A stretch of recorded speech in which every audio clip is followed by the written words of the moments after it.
Principal, sir? Hi. Sir, can we begin? Arambho kor, sir? Oh, So, respected Principal, sir, Dr. Pradip Kumar Bhattacharyya, Honorable Resource Person, Professor Sanjay Kumar Singh, esteemed colleagues, and dear participants. Namaskar, good afternoon, and a very hearty welcome to the webinar on plagiarism and publication ethics with reference to academic integrity, which is organized by the Central Library of Arya Vidyapeeth College, Guwahati, Assam. Today we have about 301 registered participants for the webinar, both from the Assam and outside. And we are proud to also inform you that we have a few international participants from countries in Africa like Zambia and South Africa. So I extend a very hearty welcome to you all. I would now like to request Dr. Dalimi Devi, Librarian of Arya Vidyapeeth College and convener of this webinar, to say a few words about the objective of the webinar organized today. Dalimi? Okay. Thank you, Dr. Jyotirupa Sharma. Am I audible? Yes, you are. Okay. As you all know that the academic integrity is the foundation on which all of academia stands. An increased incidence of compromised publication ethics and deteriorating academic integrity is a growing problem contaminating all domains of research. And it is important to ensure prevention of academic misconduct, including plagiarism in academic writing among students, faculty members, and research scholars.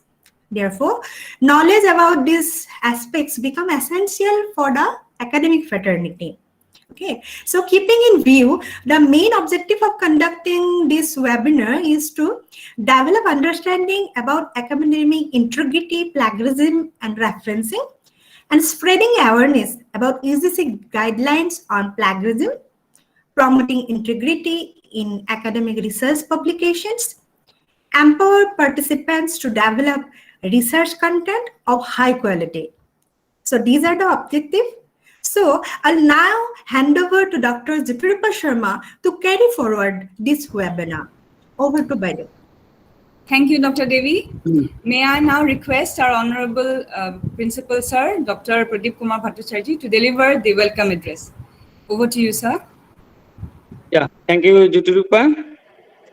So, good afternoon, everybody. So, on behalf of Arya Vidyapeeth College fraternity, I welcome all of you to this webinar organized by the Central Library of Arya Vidyapeeth College on plagiarism. So I particularly welcome all the participants from national and international levels, and most welcome to today's resource person, Professor Sanjay Kumar Singh sir, who is known to me earlier. So he is a good academician. So I think we'll learn a lot from him. So in academics, ethics is very, very important, and particularly when we are publishing something like books or research papers, plagiarism is very, very important. So we should not go for plagiarism, and plagiarism checking in nowadays is very important, and it is restricted by concerned universities for the benefit and development of the academics. So I hope we'll learn a lot from today's webinar, and it will be a successful one. Again, I welcome all of you to this webinar and hope our effort will be a successful one and in benefited for academicians. Thank you all. Thank you so much, sir. So we have in our midst today as our resource person, Professor Sanjay Kumar Singh, who is currently the head of the Department of Library and Information Sciences, Gauhati University, and also the librarian of K.K. Hendick Library, Gauhati University, Assam. Before I request Professor Singh sir to deliver his address, I would like to give a brief introduction. Dr. Sanjay Kumar Singh is As you know, the head of the Department of Library of Information Sciences and the librarian of K.K. Handik Library, Gauhati University. He has had more than 22 years of experience in teaching. Professor Singh is engaged in academics, research, and also administration. He is an active member of several professional organizations. He was Joint Secretary of Gauhati University Teachers Association, GUTA, for 3 terms. He was Assistant General Secretary and Vice President of Guwahati Library Association for 2 terms, and Office Secretary of Assam Library Association for 1 term. He has also been associated with IGNO and NEOS. Professor Singh has published more than 50 research papers in different journals, seminars, and conference proceedings, and has also edited several books. He is a member of the review committee of several journals. More than 8 scholars have been awarded their PhD degree under his supervision. We are privileged to have you amongst us, sir, as our resource person, and he will be speaking now on plagiarism and publication ethics with reference to academic integrity. So over to you, sir. Thank you, Dr. Jyotirupa Sarma, for your nice introduction. Am I audible? Yes, sir, but... Okay, thank you. So, Honorable Principal of the college, Dr. Pradip Bhattacharyya, and as he has mentioned that we know each other for the last many years, and both the Dr. Dalimi Devi and Dr. Jyotirupa Sarma, they have taken the pain to start this program, and the entire team of Arya Vidyapeeth College, I'd like to thank all of them.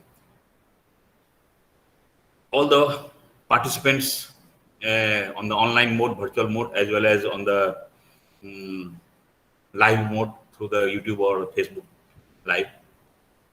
As in the beginning, Dr. Dalimi Devi has just given few introductory remarks, just 1 or 2 lines that regarding the ethics.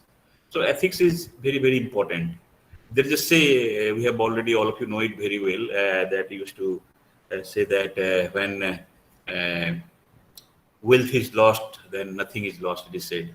When health is lost, then we say that something is lost. Earlier, one term was that when character is lost, everything is lost. Now I can replace, I used to say that, no, remove the character. When ethic is lost, everything is lost. So ethic is such an important, vital aspect in today's context, because everything depends upon our ethics. We used to say that something is going wrong, and then used to say that this person has no ethics, that's why he's doing such type of things. So this ethics plays a major role nowadays. So we have to keep focus on the ethics. And when we talk about the academic ethics, so the academic ethic basically we know from our experience point of view, from knowledge point of view, that any assignment you are doing, any work you are doing systematically, honestly, with full dedication, and without copying anything from anybody, that is the ethics. So ethics takes a person to reach a new height.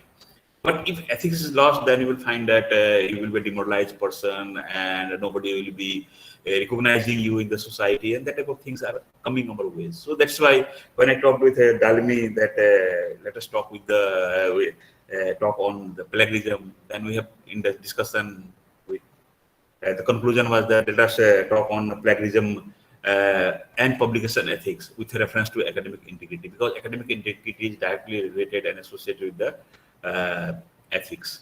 So here we will be discussing the ethics, we will be discussing the plagiarism basically, and we will be discussing the academic integrity in between that. And I have just told Dalimi that you do one thing so that I can give you the live demo of how the plagiarism is detected, how the plagiarism is taken. So just send me 2 papers and say just in the afternoon I have received 2 papers. One is the original paper, another is the plagiarized paper. Now, during our session, we will check how much similarity the original paper is detected by the anti-plagiarism software, and how much similarity with the duplicate paper, that is copied paper, it will be reflecting, so that you can see, check yourself in between the session. So we will be focusing basically on that. So the simple definition, as Dalimi has already told you, is presented you in front of you. But even though sorry, let me first share my slide. Sorry. Present now. Entire screen. I'm very sorry. I thought that it is already shared. It is coming. Yes. The picture, No, sir. Picture is not coming. No, sir. It is not shared. No. Okay. Let me check out. Present now. Watch share. I have to click the share button. And now you see. Now it is coming. Yes, sir. Yes, Yes, sir. yes. Yes, sir. Okay. Now full screen is there. Okay. Yes, So sir. see, this is a picture. This picture I used to use in many lectures and for the last several years. So I have given the source. You see at the beginning, I have given the source here that from where this picture is taken. So this picture is not created by me. This is not designed by me. Okay. So here we will be talking on honesty, integrity, trust, ethics, dishonesty, everything will come. And when there will be dishonesty, then we can say that some of the dishonesties are coming because of some fake news also. So we will not going towards the fake news. We are talking basically on the integrity and honesty, like that type of things. So if you see this slide, the topic heading here, I have mentioned that plagiarism and publication ethics with reference to academic integrity. But the next word, see here. Next word here, I have not written by or presented by. I have written compiled by. Because here many pictures are there, many graphs are there, many photographs are there, which is not drawn by me, which has been taken from different sources. If I am not doing so, I will not talk on this, then that will be also leading towards the plagiarism. So I may be losing from myself from ethics point of view. That is why I have not used the word written by or presented by. Here I have written compiled by, because I have taken the help from different sources available on the internet. So this is the main purpose. As we are talking about the ethics, and if I am not maintaining or following the ethics, then what will be the use of talking such type of things?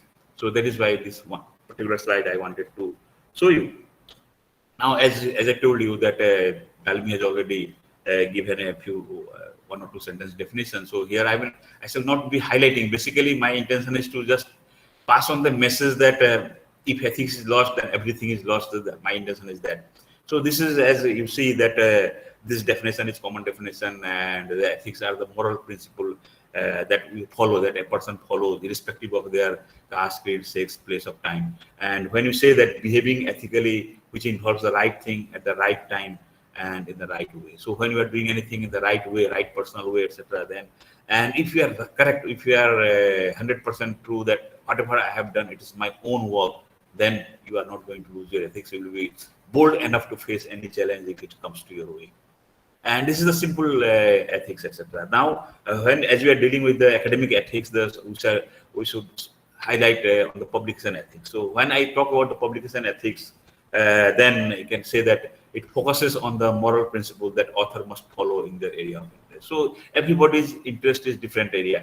Their interest in different areas, etc. Somebody may be talking on science and fiction, somebody may be novel, somebody may be other historical things, scientific things, like the type of things. Everybody's intention, everybody's interest in different areas. Somebody music side, somebody painting side, like that type of thing. So everybody has their own interest, but ethics have to follow in all interests. We have seen that maximum this type of plagiarism, etc., are taking place in the musics and composition, that type of things. So what are the consequences, etc., also we'll talk on in different aspect of the time. So as we are dealing with the publication ethics, that means when we are focusing on the publication ethics, that means you have to focus on the systematic invention, about its origin, from the where, what is the source of that, from where it is coming, and you have to establish the facts, and you have to reach the new conclusion, you can say that. So these are all in sequential order, you can say that is systematic investigation into origin and source in order to establish facts to reach a new conclusion. That should be the main intention. Being an academician, you have to follow, and there should be always quest for the knowledge. When you say quest for the knowledge, that means how we are going to fulfill our knowledge thrust, etc. Then the main thing comes in our ways that the search for knowledge through the objectives and systematic method of finding solution to problem. So you should search in a systematic way, and that's why then only your quest for the knowledge or the thirst for the knowledge will be going to fulfill. And this particular last point here, as it is mentioned in the slide, that noble and significant contribution based on the reproducible and verifiable results. So whatever you are going to reproduce, whatever you are going to contribute to the academic society, and the data, whatever you are collected or whatever you are collecting, should not be false data, should not be the data assumed data. So you have to verify, it should be in verifiable position, then only you can do justice with such type of activities. So for doing such type of things, we need some skills, and for that some abilities are desired. And as you know that National Education Policy, they are also 2020, they are also talking about the skills and abilities, that type of things. So we have to give emphasis on these skills and abilities, because in the coming days, our syllabus, we have to convert our syllabus, we have to change our syllabus, maybe PG level, maybe undergraduate level, but we have to give focus as per the new education policy on the skill-based syllabus, and skill-based courses are also required. That is why skills and abilities are very, very important things. So how we are going to achieve this? So for us being an academician, one thing, or being a research scholar, or any person who is associated or related with this academic world, so they should be always highly motivated. So their passion should be in such a way that they are focusing on a particular point, and they are having the full curiosity to know about the subject, and that can be achieved, that can be seen through their enthusiasm, through their interest. And they have to take out something, think in such a way that think out of the box. That means you have to go this way or that way, but you have to find out on what area we are going to work. So last point here in this particular slide, you will find that critical and independent thinking. So your logic, your perseverance should be in such a way that you should be always eager to know something new, and something that can be taken out from any activities you are doing, you are handling. So that is why we say that critical and independent thinking is the most important instrument, you can say that, to face or to do justice with the skills and abilities. So these are some of the points which has to be taken care, like highly motivated, passion, focus, curiosity, enthusiasm, interest, and you have to take out something from something else, that is think out of the box, and that independent and critical thinking is one of the important area. And further continuation of that you have to take some risks. Sometimes what happens that you are in doldrum, what is there, what should not be there. So in that case, you have to take a calculated risk, that yes, if you will not take the risk, then you are not going to achieve that. There is a say again that no risk, no gain. So when you want to have something, you want to gain something, then you always should be ready to face some challenges, what is coming your way, and you should be in a position to solve those problems coming in the form of a challenge. That's why the word here mentioned is risk taking, etc. And always when you are talking about the honesty and clarity, etc., then fair and transparent about everything should be there. So you should be also fair and transparent about the failure also. So if you are failing, it does not mean that you are failing for permanent basis. So failing and success is the part and parcel of the life. You can say that if you are failing, then you are going to become more successful in the coming days. So we have to know each and every area about such type of things. So if you're failing it, don't get demoralized. Always accept fail as a failure, as a challenge. Then you'll find that you are on the right direction. You have seen, you know it very well, that when small ants, they are carrying huge load over the size of their body, and they are climbing the wall, etc. And several times they fall down, and again at the end they reach the goal. That means they reach the top of the wall or top of the hill, like that. So failure is the part of the success. If there will be no failure, then there will be no success in proper sense, you can say that. And truthful reporting, outcome will be always there. Self-reading skills, you should have, the person should have the self-reading skill, because reading is important when you are going to write anything, when you are going to present anything. So by reading one book or one journal, one paper, does not mean that you have become master of that. So for presenting a paper, for writing a paper, for writing any academic activity, taking part in academic activity, you should have the self-reading skill. That means you have to read multiple formats, multiple documents to grasp knowledge, to have idea, and then after compilation of those things, then new thing will come up. That's why in the previous slide we have written that think out of the box. So you have to think in that way, then only you are in a position to do something like that. And as you are reading the different areas, different documents, different books, etc., so certainly you have to think about a depth understanding. You should have the depth understanding about the subject matter, what you are going to deal And of course, the communication skill will matter. So here, the communication skill doesn't mean that you know good English, so write the complicated words so that other cannot understand. The people sitting in front of you cannot understand. So you have to use the word in such a way, your vocabulary should be used in such a way that every person, A, B, C, can understand it, read it, and they can consume it, that what you want to say. So communication skill with full grammatical portion, grammar should be correct, and skills should be in such a way that everybody can understand. So that type of things should be in each and every persons who are going to write papers, publish papers. As you know nowadays that a publication paper has become compulsory for the academic society, basically the teaching community who are working in the colleges and the universities, because for your personal promotion you have to publish papers. You have to publish papers in different ways in different journals and magazines like UGC listed journal, under care, Web of Science listed, Scopus Index journal, like that. Time to time, the UGC is giving you several guidelines for that, and you being an academician, you follow all such guidelines. So there are some milestones in publications which are very, very important for all of us and for all of you as well, because the topic which you are going to select, just few minutes back in the previous slide, I was talking about the reading of different magazines, different books, different journals, different resources.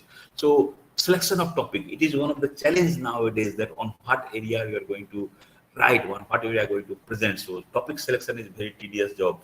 And before selection of the topic, as I told you, that you should have the depth knowledge about the area on which you plan for that. So you should have a pen and pen paper with you, or pencil paper with you, and then whatever topics come to your mind, just note down the point, and then what will be the next point and sub point, and then at the end you just make a graph of that, make a complete picture in your mind, and then you think that what will be the right topic, what will be the real topic, because topic title itself should be attractive one. If your title is not attractive one, then in that case, as we know that first love at first sight, they say that love at first sight. So first attraction should be the best attraction. So once we have looking at the title, and it should be attracted towards that, that yes, this paper may be good, this paper may be interesting.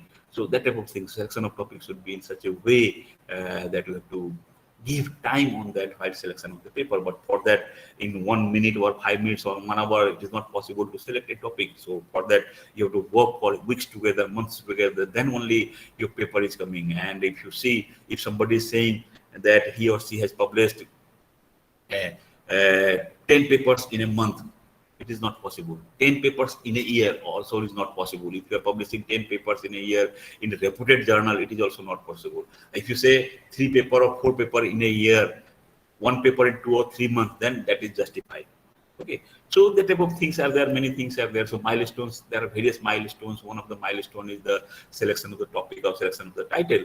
As I told you, that explore existing knowledge. How we are going to explore the existing knowledge? We have to use the different literatures, different sources available on the related area on which you want to write a paper. As I told you, that different sources you are going to use, maybe online sources, maybe offline sources, maybe journals, maybe books, maybe you can take the help of some expert. That means when there is nothing available in the written form, but traditionally that is coming passed on from community to community or person to person. From there also you will have some treasure of knowledge, treasure of information that can be compiled, and you can bring that knowledge to the society so that the coming generation can have the information that type of things were existing years back or many years back, that type of things. So always being an academician, you always have to come up with new ideas.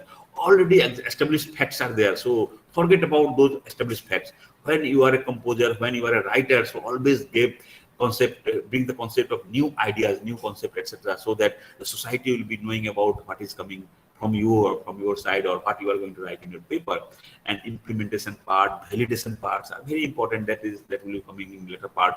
So validation, data must be validated. It should not depend upon the secondary data.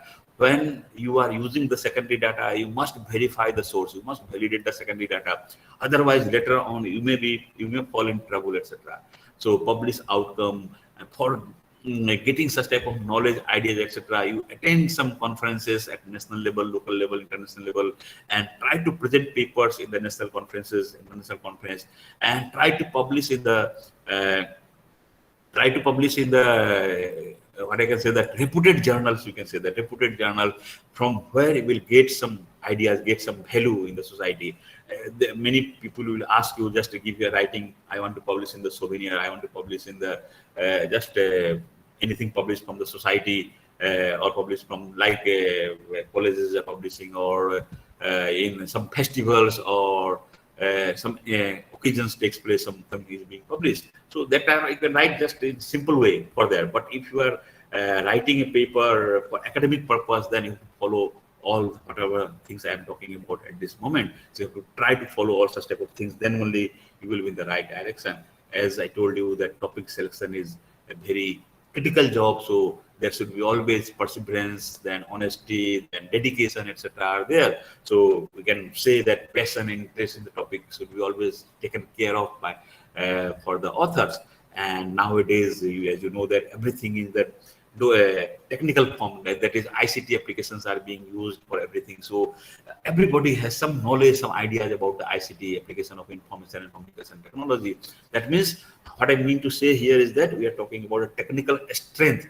So each and every person should have the knowledge of technical strength. So suppose you are driving a car. So at least you should know something, that when cars is out of order or it is not functioning, you can check the initial stage. Like that here I mean to say that you should be able to handle the software. You should be able to handle to some extent the hardware part. You should not become the expert in the software or hardware, but you should have some technical knowledge about that. That's why the technical strength is nowadays also a very important thing, so that you can do yourself. Otherwise, you will see still there are some person in the society, they write, make a manuscript by writing themselves, and then they are going to the DTP center, then the DTP operators are writing that, printing, typing that, and lots of mistakes are there. That you will find sometimes the technical terms are there which the DT operators may not understand properly, so he will make mistake. Then again you check it, do the proofreading, like that type of things. So if you are doing yourself such type of things, then there is no problem. That's why I have given the emphasis on the technical strength, etc.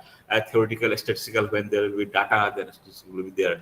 Design is also very important. How we are going to present your write-up, how we are going to present your paper in the conference, seminars, etc. So you have to design logically, and design should be attractive one.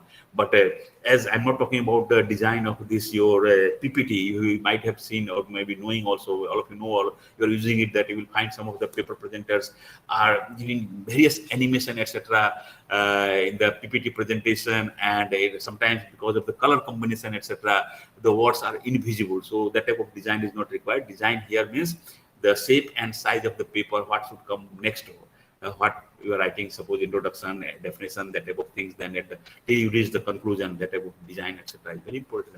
And application, without application it is not possible. So always whatever you think, apply in a systematic order, then only it is going to be give you a usage. And always, I told you that in the beginning also, that new and hot topic means here I mean to say that new and topic or title which is very attractive but informative as well. Attractive means title is informative, but information is not attractive, but information is not there. It should be informative also, so that after reading the paragraph or after reading the abstract, we can just take the decision, oh, this paper is very nice. We can go through the entire paper, maybe of 3,000 word or 2,500 word, whatever the size be. That is why these are the very important, very important point for all of us.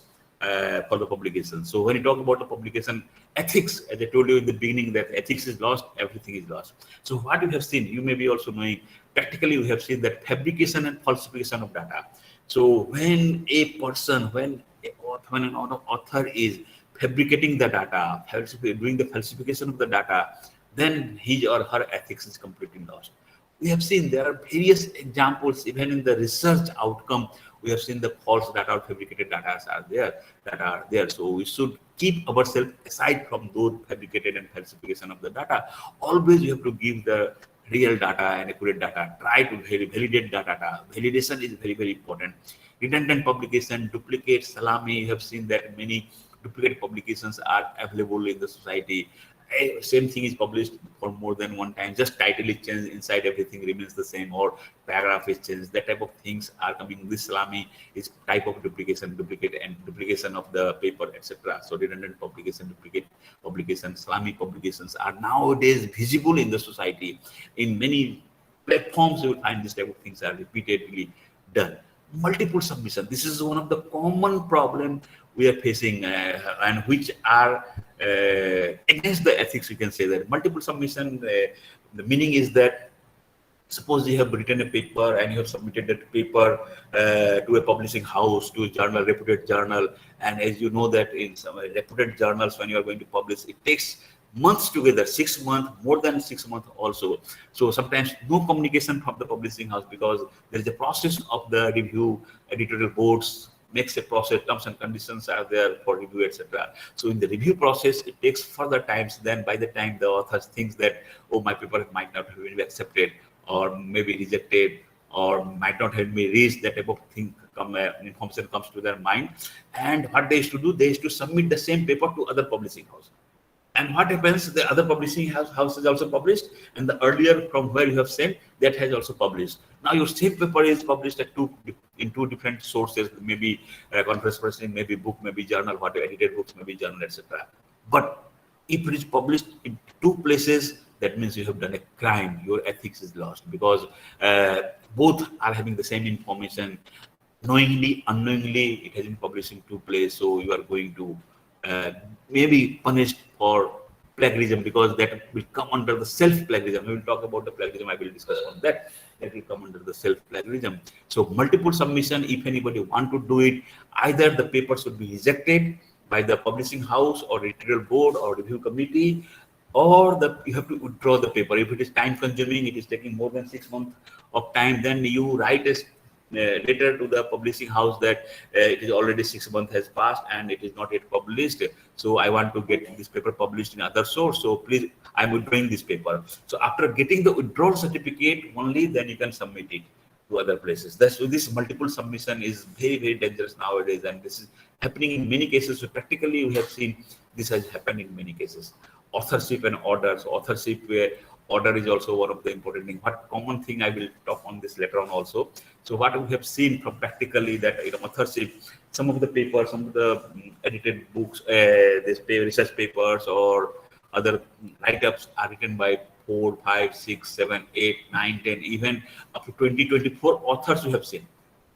Now the question when you talk about authorship, order, etc. So in that case, one author may be the principal author, that means main author, and others will be the joint authors, you can say that. Now it is 1, 2, 3, it's okay, it's fine, and you can do it. But there are certain topics, suppose take the example of science and technology. In science and technology, if there are more than 5 authors, 6 authors, 8 authors, 10 authors, and everybody is doing something, then that is justified. Okay, it's the teamwork, and without the team, that paper cannot be completed. But in humanities and social sciences, what is the role of more than 5, 10 authors, 20 authors, or like that? So here 1, 2, 3, 4, 5 may be sufficient, but the author, when you talk about the order, etc., or such type of things, then you have to give importance that you will find that in humanities and social sciences, you will find that 1 or 2 persons are working seriously, and other person's name are just in the form of a gift. You are my friend, you are my brother, you are my sister, you are my husband, you are my wife, you are my so and so. So let me put my name, your name in my paper. So that type of things are also happening in the society. So we have to try to avoid that. Because see, as per UGC guidelines goes on changing from time to time. 70% of the marks, suppose a paper contains 10 points, so you will get only 70%. If you're writing alone, you will get 10 out of 10. But if you're writing 2%, first author will get 70%, second author will get 30%. And it will be divided. Earlier, it was divided equally. So this points criteria goes on changing from time to time. So when situation demands that, no, I cannot write alone, so there is a lots of data collection activities, etc. Then you can make 2 or 3 authors, 4 authors, but don't go for more than 3, 4 authors like that. Basically, in social sciences, humanities, etc. But if it is science and there the experiment has to be carried out at different places, then maybe 10 authors, maybe 20 authors, whatever it is. So scientific misconduct and plagiarism. So if you are not doing so that is coming under the misconduct or plagiarism or stealing anybody's work, that type of thing. So we are losing our ethics in that case. Sometimes we have seen that conflict of interest. 2 or 3 authors are there, in between the conflict interests are coming up, or you have written something and your friend has written something and there is a common area. So in that case, one is published one day, another is published next day. So that things comes up, then how to solve such type of things. So you have to be careful when you are writing it. That's why nowadays you have seen that in journals also they are giving the theme, in seminar, conferences, proceedings also they are giving the theme, etc. So we are doing like that. And another important area is the copyright agreement. Nowadays, you know that there should be agreement of the copyright, etc. Otherwise, especially in the edited books, I will talk on this area later on. There is several instances that there are ghost authors, there are surrogate authors, there are the professional authors who they used to write on behalf of you, and you will find that the publishing houses writes that copyright with the author and they publish it, being especially for ghost author, something like that. And if anything happens, then publisher has already earned lots of money from your writer, from that write-up, but you are going to be put behind the bar, etc., because you have violated the Copyright Act, you have violated the Digital Right Act, and you are the part of taking part in the plagiarism, you are losing your ethics, that type of things. So for that, at international level, there is a committee on publication ethics, etc., and UGC has also given such type of guidelines. So each and every universities are having the internal committee to look after about the ethics, etc. Now, as in the one of the slide I have just mentioned that existing knowledge. So you have to know about the existing knowledge, you have to apply your idea and concept, etc. So you have to explore here in detail. I am going to just say you that explore the existing knowledge. So how you can do that, explore your existing knowledge. Simple thing is that begin by reading textbook, reference books, and other literary documents, and grasp some basic knowledge on the topic of your interest, on the area of your interest. I have already discussed in the previous slide, one of the slides regarding the existing knowledge. So you have to start reading read as much as you can on that topic on which you want to work, which you want to study. So that's why explore interesting topics. So you make a list of different topics which are coming up. You sometimes you'll find that you are working on an area, and while you are working on an area, some other interesting topics are coming to you. Immediately you note down that topic. Otherwise, after a few hours, you may forget it. And then if you try to remember it, it will not come to your mind. That is why it is said that explore that interesting topic when you are working for some other works also, or other activities, and something comes to your mind, immediately note down the topic. And when you are free, then you try to explore such type of things and read the related topics, related area in different journals, magazines, etc., at national, international level, or online form, offline form, whatever it is. So find recent survey paper on these topics, whatever topic we are going to choose it, explore special issues. As I told you that nowadays topics are given, themes are given. So when themes are given, that means some special names are given. That is why here explore special issues of journal and other reading material on these topics. So a specific topic, different collection of papers are there, collection of articles are there. So you try to explore such type of journals and collect it and start reading on that.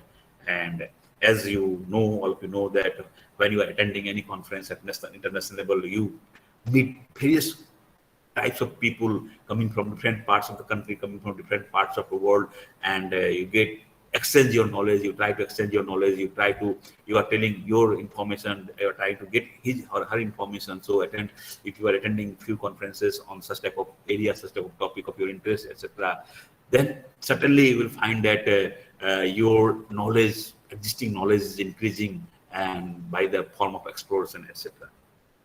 Okay, so you can discuss the topic or word which has come to your mind and seek opinions of your friends, among your professional groups, or among your colleagues, etc. That this is my topic. If you are going to do this thing or that thing, then how it will be, whether it will be nice work or not. But until and unless you have some sound knowledge on that, you have read some other documents on that, then only you can take part in that. So this is the things. Listen paper presentation of others in the area of your interest. So when you are attending this seminars, conference, etc. Nowadays, from the last year, we have seen that thousands of webinars are conducted, and every day hundreds of webinars are being organized in different parts of the country. So whenever you get the topic of your choice, try to attend it, try to listen that something new will be there. Whenever you are listening anything, whenever you are reading anything, always you will get something new from that. So that something new will be really helpful for you, and from that something you can make it bigger things later on when you will go in the further study of that. So find high impact factor, high impact papers and read them. So nowadays we are having impact factor journals, and basically in science and technology, you have seen that many impact factor journals are there where the papers are published in such a way. Just one example, let me cite that all of you know about the journal Nature. So if your paper is published in the journal Nature in one go, it is very rarely it is seen that your paper is going to be published in one go or one attempt. So you have to write it, rewrite it, and work, rectify it, modify it as per the direction of the reviewer or editor board. And sometimes you've seen 5-6 revisions takes place, then paper is published in the journal, this Nature journal. So anything is published in the Nature journal, it is guaranteed that it is a quality paper. So it is a high impact paper. So you will get maximum impact factor from that paper, or maximum people will read your paper from that. You will get maximum citation. Nowadays we're talking about the H index, I index, that type of thing. So from where you will get, when maximum people will read your paper, maximum people will cite your paper, person will cite your paper, then only your H index, I index is going to be increased. Otherwise, it is not going to simply down. Somebody will download and not reading, so it is meaningless. It has to be downloaded, it has to be read, it has to be cited. Because nowadays, if you go through this Orchid ID or your Google Scholar, etc., you will find that how many times your paper has been downloaded, who has downloaded, whether it has been cited or not. This type of things comes, and those are all related with our ethics, basically. Okay, so when you have sound knowledge of this, then you can start writing a review paper on the area of the topic, etc., which is coming our way. So slowly and slowly, gradually, gradually introduce yourself, and you help yourself to go reach the height, etc. So there are some new ideas to implement and validate. So always choose a high level problem, because see, common things everybody can do it. You are a research scholar, you are a scholar, you are a teacher, and you have to always give something new to the society. So that is why the first point here is mentioned is choose a high level problem. So problem is the topic we're talking about. From future work section of paper. So from future work, so go to the read that paper, go to the literature, do the literature survey, literature review, what are the other literatures available on that paper, and then you collect and recollect information, ideas on that, then you start writing. That is a new idea, and you implement it. Validation always, whenever you are getting any data, that has to be validated, because especially when you take the example of map, etc. Sometimes you find this map is right or wrong. You are not sure. Many things, fake news are coming. Maps are nowadays uploaded in the internet, fake, wrong map, showing wrong territory, etc. So that is why such type of things has to be checked, verified properly. And you have to find out a solution for that. And as being suppose you are doing a research, etc., so you have to formulate hypothesis. Hypothesis is what? It is just presumption. So that you presume some points, and it helps you to take your work in further direction, so that you will not be deviated from your path. You will not be deviated from the real work. Whatever the objectives you have drawn, whatever the hypothesis you are drawn, through the help of the hypothesis, you are going in the right direction.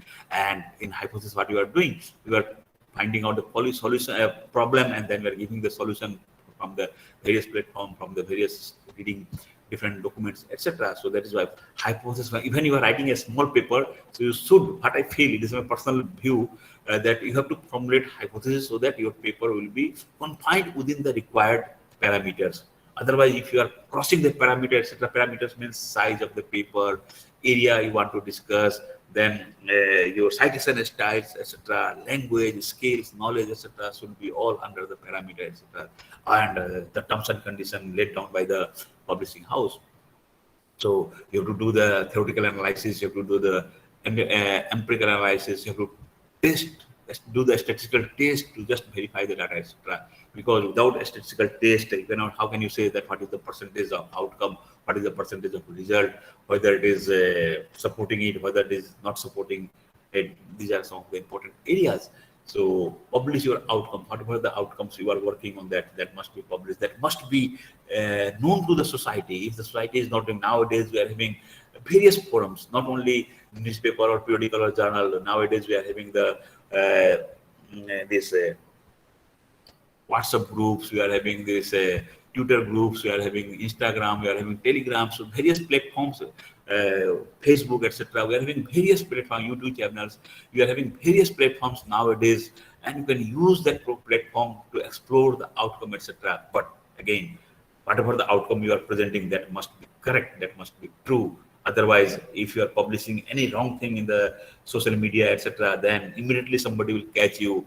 And if it is found to be copied from any source, then there will be severe consequences that may take place, and you have to face the legal issues, etc. That is why when you are publishing anything in the social media, etc., you have to be 100% sure that outcome, that result, that work is your own, and it is not telling or matching with anybody's work, etc.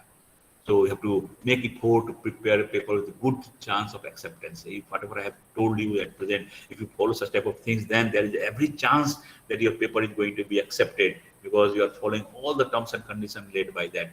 And typical parameter to judge a paper, what are these? So see, the sub points are there: novelties of research and result, significance of the result, clarity of the presentation, and do content and outcome support the claim made. So these 4 points are very, very important here at this moment, that whether you are fulfilling those parameters or not for your publication. And if you are fulfilling all such type of things, then only your paper is going to be published properly. So you should not be disheartened that your paper is not being published, your paper is rejected, your paper has been asked by the editorial team that improve it, you add this, you delete this, that type of thing. That is a part and parcel of the writing paper. So when you are writing, you have to accept as a challenge.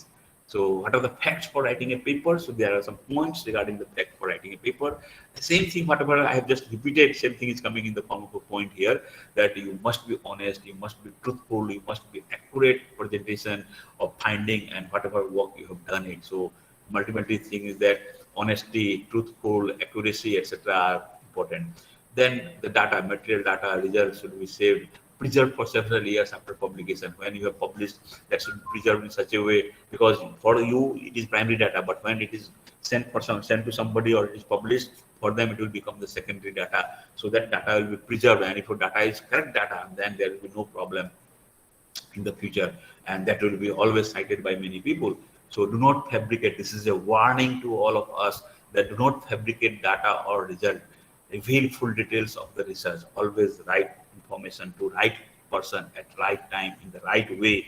That motto should be there. So while doing so, be clear and as simple as possible in the writing. So in the beginning of my presentation, I have told you, use the language in such a way that everybody can understand that paper language. I should not, or you should not take the help of the dictionary. Nowadays, if you are using the digital device like Kindle or this laptop software, whatever it is, there is an inbuilt dictionary in the software.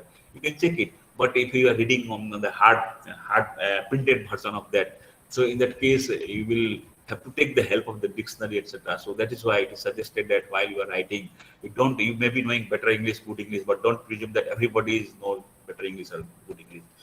When you are writing for technical paper, suppose you are a teacher of physics, you are a student of physics, then you write technical, because your reader will be all technical readers. So person known to the physics, chemistry, like that type of thing. But when you are writing for popular magazine, popular journal, etc., or common journal, multidisciplinary journal, etc., interdisciplinary journal, etc., so in that case, this is very, very important point, that language should be simple and it should be written such a way that everybody can understand it. So do proper formatting for easy reading so everybody can understand it. Explanation, diagrams, and table on the same page. It is seen that half of the table is here, half of the table is the next page. Half of the diagram is broken, half of the diagram is here, half of the diagram. In many cases, we have seen that. So try to give explanation. Suppose diagram, you have given a complete explanation, complete the table on the same page. If the diagram is there, you want to express something related to the diagram, that should be written in the same place. If you have given table, same thing should be in, everything should be in the same page, etc. So if diagram and table, both you are writing, showing for clarification, etc. So both should be in the same page, like that. Try it. Sometimes it may not be possible. I'm not saying that always it will be possible. Sometimes it may not be possible, because you have seen that some of the publishing house are publishing the research papers in 2 columns. So columns will be very small margins are there. In one page, 2 columns are made. One column is having very less margin, etc. So if it is one full A4 size page, or whatever the second size of the magazine be, so there is no problem. But if it is divided in 2 columns, then such a problem starts. That is why you try to manage in such a way that word or page should not be broken. And you have seen several times that graphs are not properly labeled. So graph must be properly labeled. Font size is also irregular font, different size, etc. are there. So uniformity must be maintained when you are writing, because you have, those things are always checked, that font size. And I mean to say that uniformity must be maintained in your write-up, and as per the direction laid down by the publishing house, publishing agency, as they have mentioned in the terms and conditions. So one message from this here is that always stay away from plagiarism. So you have to stay away from the plagiarisms. That is very, very important. So quality for selection of the paper. So what are the qualities? You have to know it. There should be, when there will be qualities, then only your paper is going to be selected, and that then only the paper is going to be presented. And whatever talking since half an hour or more, I'm talking about. So I'm talking about always the quality, etc. So here the particular slide reflects that editors and reviewers of all scholarly journals looks for the following, very important, following selection of a paper for its inclusion in a journal. So if you are an editor, if you are a reviewer, your intention will be always that the book or journal I'm going to edit should be quality journal, should be good journal, like that. So like that, editors and journals intention is that not to deprive the user, not to harass the writer, author, but their intention is that always the good quality paper should be published. So some of the points are very important, like originality. So the editorial board or the reviewer always check for the originality of the paper. What's new about the subject you are mentioning? What new about the subject you are writing it? So what is the originality in the paper? They first instance they find out that. Then relevance to an extension of existing knowledge. Is it relevant to existing knowledge? Is it useful for the existing knowledge, or is it relevance to the existing knowledge, or what is the outcome, etc. That is here considered. Research methodology, what methodology you have used, whether you have followed the research methodology in proper order or not. You have mentioned the objective or hypothesis or conclusion or definition, whatever you have taken. So all the research data, they say, collection, etc. You have followed the research methodology properly or not. You have done the literature review properly or not. Everything's are taken care here under the research methodology part. So clarity, structure, and quality of writing. Does it communicate well? I have already discussed. I'm not going to repeat it regarding the language, subject, etc. So here, only thing is that does it communicate well? The author wants to, this editor wants to find out, the reviewer wants to check it. So your paper should be with full clarity, good structure, and quality writing. That means from language point of view. And whatever you are writing, that must sound logical, and there should not be any ambiguity, etc. So logically everything should be present, and references, etc., currency of references, etc. That means right citation style you have followed or not. One thing here I would like to point out, it has just come to my mind, that in-text citation is missing. In-text citation means you are writing in your definition part, or according to this person, or this person has said this thing, but you are not mentioning the citation of that at the end of your paper in the bibliography part or the reference part. So that is missed, and that is being missing by not followed by maximum authors. We have seen it.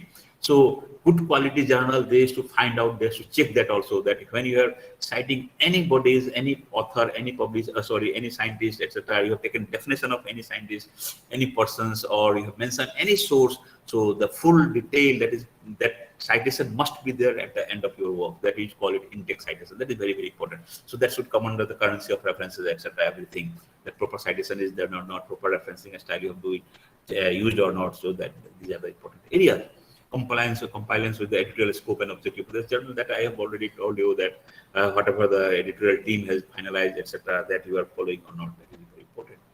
And this is, many of you may be knowing, even though some of you may not be knowing. For you it will be very useful. The peer review process. So when you are writing a paper, when you are writing and preparing a manuscript, so a study conducted, manuscript prepared, so already writing work is complete, then that has to be communicated to the journal. That means that has to be sent to the publishing house. And when it reaches to the publishing house, then it is in the hand of the editors. Then what editor used to do? Editors used to send that paper, send that article or paper to the peer review team. Then what does the peer review team does? The peer review team, they used to go through the paper, they have to check out terms and conditions, whether laid down by the publishing house is fulfilled or not, whether whatever points just a few minutes back I have told you regarding the quality, about the presentation, about the methodology, etc., has been properly done or not. They check it and they give some suggestions, and that submissions in the form of a reviewer comment is point number 5 here in front of the screen.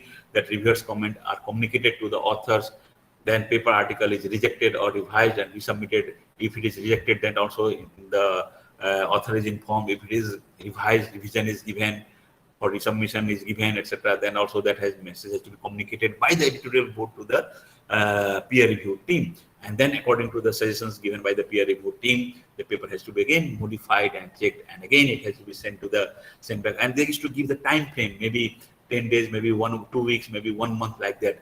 And again, within the time frame, you have to resubmit it. And then again, that same reviewer will check it. And if he or she is satisfied, then it is made okay, you give signal that yes, it can go for printing.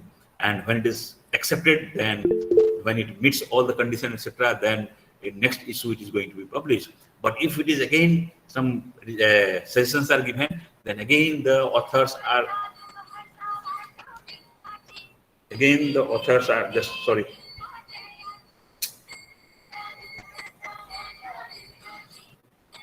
Again, the authors are asked to resubmit it. Like that, this is the process. So this is in short 6-point complete review process. In a nutshell, I have just shown it in front of you, and it will be very, very useful for all of you. Many of you may be knowing itself. Now, these are the points, whatever I have discussed prior to this slide. Prior to this slide was that how you are, by following the ethics, etc., you are going to publish your papers, following all the terms and conditions, etc. Now the next part is the plagiarism part. This is very, very important, because as I told you that we will be talking on the ethics, we will be talking on the plagiarism part, and in between we will talk about the integrity, etc. So you see that nowadays there is a massive growth of literatures everywhere because of the explosion of literature. We do not know today how many literatures are available in this world. Every day, earlier the Library of Congress was claiming that every hour one book is published, but today there are certain websites like PDF.drive. There's one website is there, PDF.drive net or PDF.drive. One site is there. That site, that resource, that web page says that every minute 50 books are added to this site. Every minute. That means every minute 50 books are added. But there is no measuring dot that what is the quality of that paper, what is the what type of paper, who are the authors. That type of things are different things. But as we talk about the quality, every minute 50 books are added. Then whether all the books are qualitative books, whether quality is maintained, or only we're talking about the quantity, that type of things are coming. That is why this particular field, that in the growing field of literature, maintaining academic integrity is vital for those who are related to academic field. So because of the mushroom growth of the literature, we don't know every minute when the books are published, the number of books are published, then we cannot think of the all documents are quality documents, maybe quantitatively correct. So academic integrity here incorporates the core values that is related to the trust, honesty, fairness, respect, and responsibility. Just example, I have cited that in 1 minute, 50 books are published. So when it talk, 50 books are published, then whether those 50 books are having the core values of trust, honesty, fairness among the author, those who have published it, those who have written it, there is a big question mark for us. So we have to check it. So every professional should have the responsibility to promote academic integrity. As we are highlighting this because we are all from the teaching community, teaching fraternity. So every professional should have the responsibility to promote academic integrity among themselves, ourselves, when there is an incident of academic dishonesty such as plagiarism is taking place. So if we think being an academic society, being a society, people of the society, when we think ourselves that I will not go for anything which is not done by me or myself, and like this, if everybody start thinking, then there will be no question of any disintegrity or ethics is lost, or there is no need of any plagiarism software, etc. Everything will be fine. But in reality, in real sense, that type of things are not happening in the society. So academic integrity, basically, we are dealing with the honesty, truth, and ethics laws. We are talking about academic dishonesty. When you talk about the honesty, truth, etc., which is coming our way in academic integrity, then we have to talk about trust academic freedom. We have to trust the academic freedom. We have to respect the fairness. We have to maintain the quality, follow the quality, and you have to accept anything any responsibility with full courage.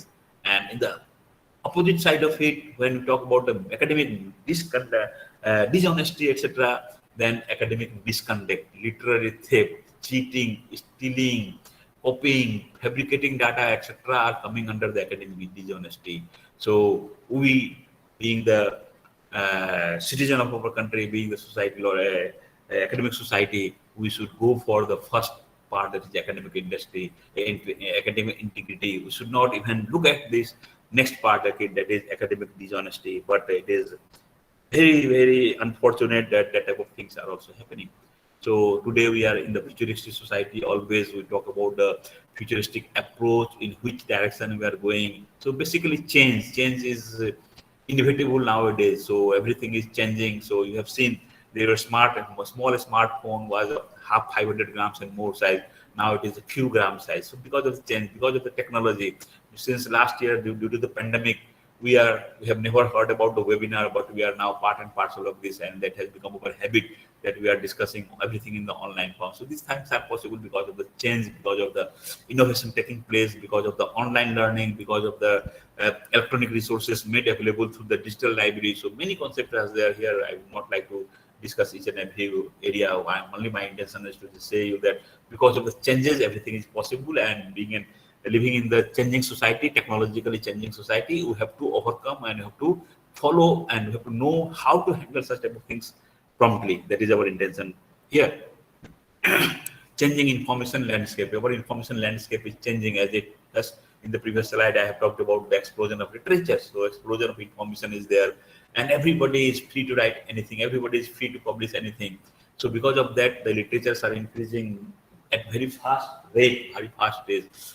But one thing is that through this technology, through this web resources or electronic resources or digital resources, it has become very easy for the access, quick access. You can say that very easy to access all the relevant documents within a few seconds. You can say that. But if you compare with the printed journals, printed book, etc., it takes hours to find out the information you are looking for.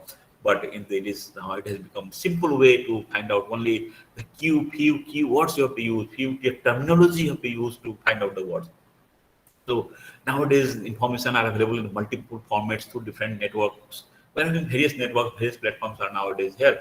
Likewise, we are having different software, different web applications are there nowadays. All of you are very familiar that apps even are made nowadays by small children. School-going children are preparing the app, and you find it is so useful and so interesting and attractive that nowadays 1 week program, 1 week course, or 15 days, 2 weeks course are going on how to prepare a web, etc. And there's a competition among the academic society, among the even school-going children to write an app, prepare an app, etc. So app is also now part of the changing information landscape because of the apps which are coming our way in different formats. We are able to know, we are able to save our valuable times.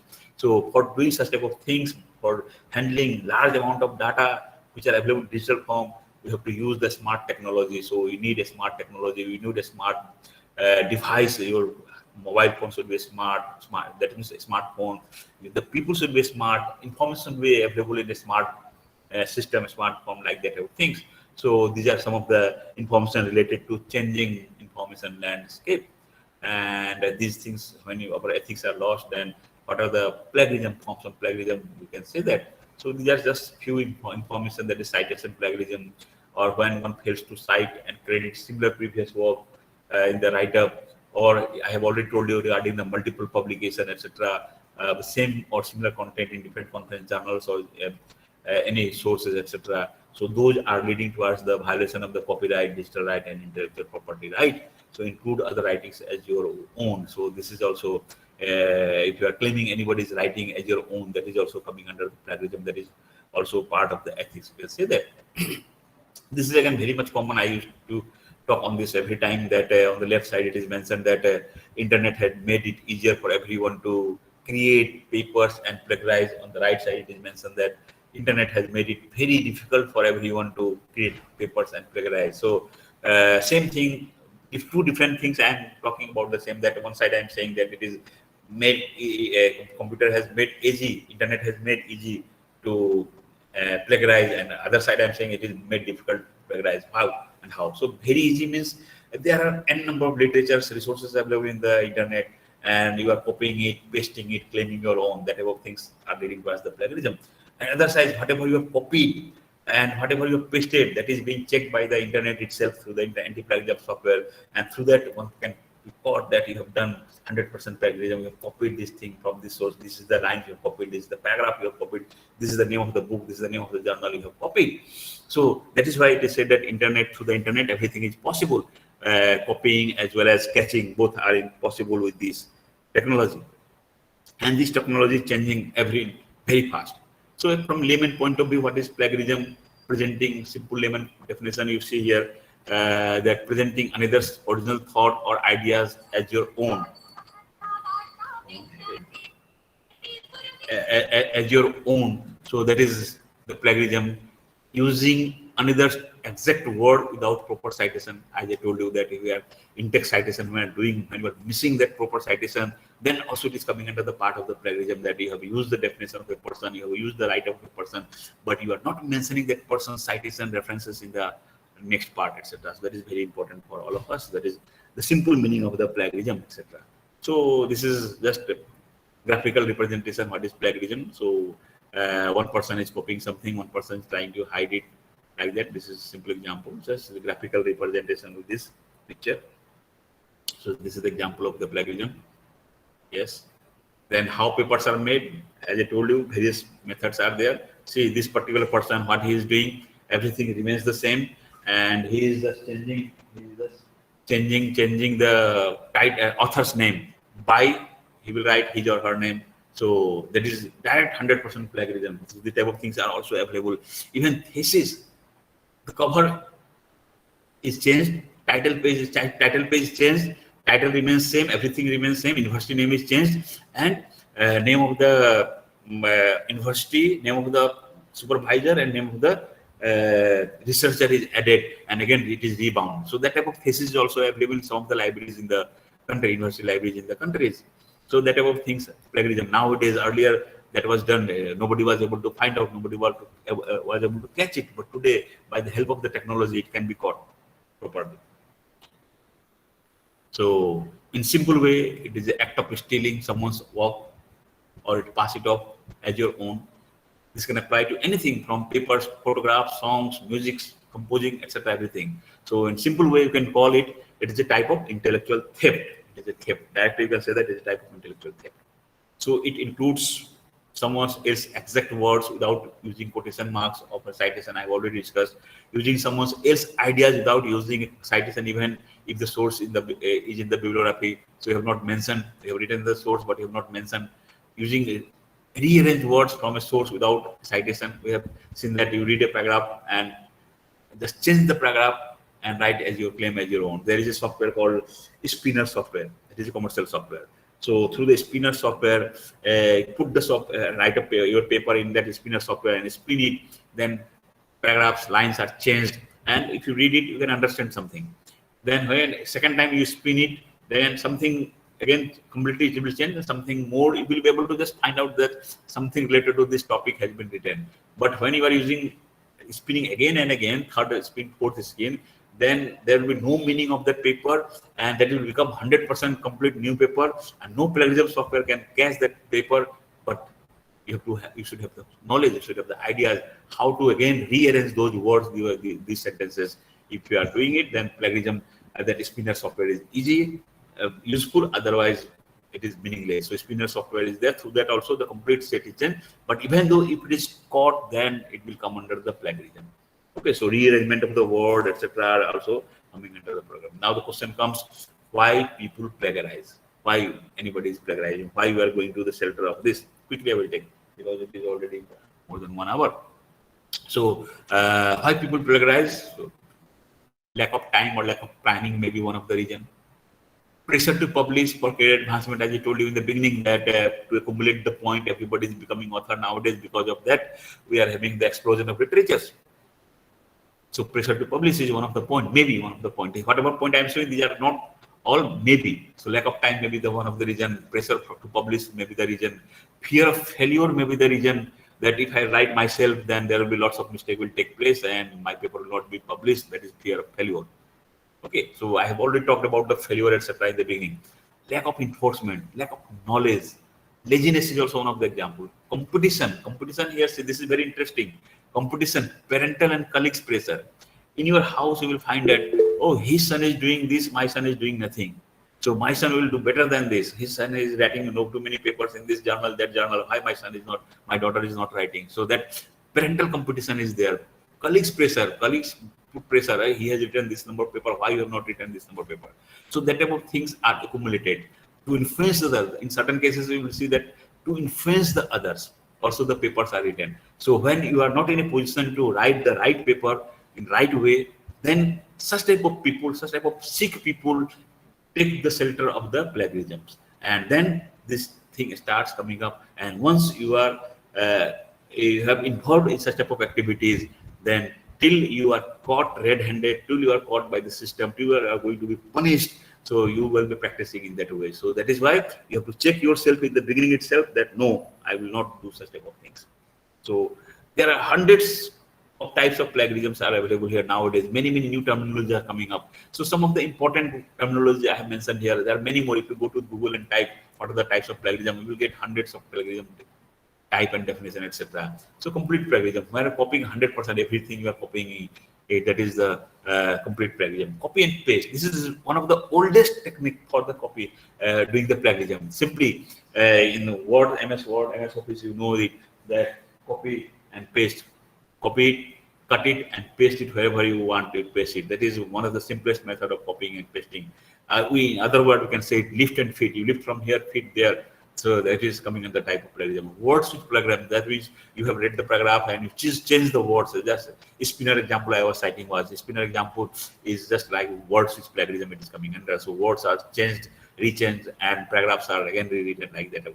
Self-plagiarism, where in April 2020, the UGC has also given much importance that self-plagiarism. And self-plagiarism example I have already cited in the beginning itself, that because of you have submitted a paper to one place and without taking the rejection letter or withdrawal letter, you are getting published the papers in other places, or you have written a paper and one paragraph you have taken in another paper, or two paragraphs you have taken another paper, claiming, saying that, oh, it's my own paper, why should I cite? So those things comes under the self-plagiarism, etc. So self-plagiarism is also a crime.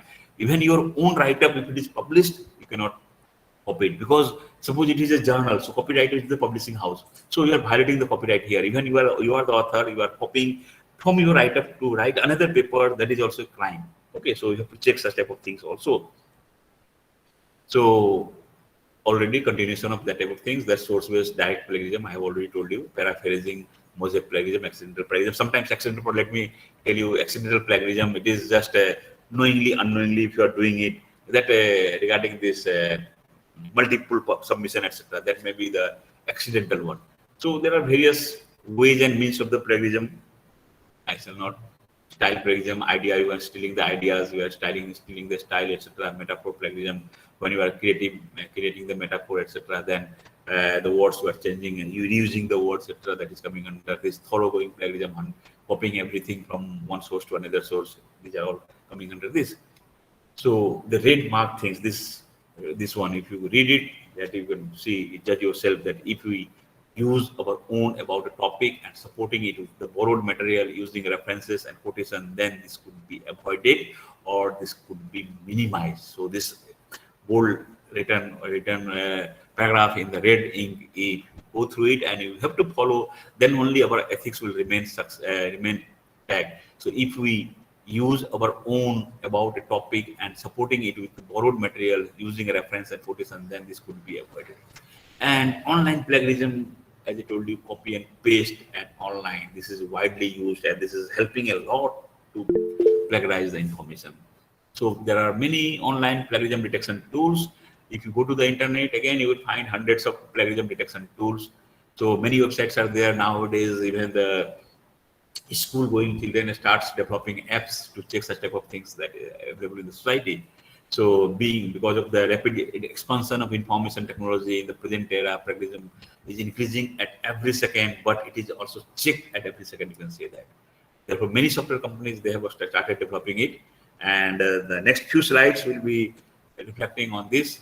This is taken from the internet. the top 10 free plagiarism checker tools available nowadays. So these are available free of cost. I can go to the Google and type it. They will get the 10 top free plagiarism checker tools like that type of things. So Dupli Checker, Grammarly, Paperator, Plagiarism, Search Engine Reports, Plag Tracker, Plagium, CopyLeaks, PlagScan. But these are all free. And when you are using the free one, in that case, everything may not be checked, because free is always free. That cannot give much importance on that. These are some of the very, very important and widely used, but these are all this Trinity, this Authenticate, etc. Very costly affairs, and its prices are in lakhs of rupees like that. So in universities, we have signed, many universities, more than 400 universities have signed MOU with the Implement Center, and Implement Center under the scheme of UGC, they have given this anti-plagiarism software Urkund free of cost to all the universities. And from all the universities, all the recognized guide of the university, all the universities, those who have signed MOU basically. So supervisor, recognized guide, recognized supervisor has been given the login password so that they can check the write-up thesis, etc. of their scholar, and before submitting, as per UGC guidelines, it should be less than 10%. So Trinity and Authenticate is world's one of the best anti-plagiarism software. We are using Urkund. Urkund is having some limitations, but Urkund, what was just few years back, 3-4 years back, and what it is today is completely changed. Now Urkund is also following standards, and Urkund is also, you can rely upon the similarity index generated by the Urkund as well.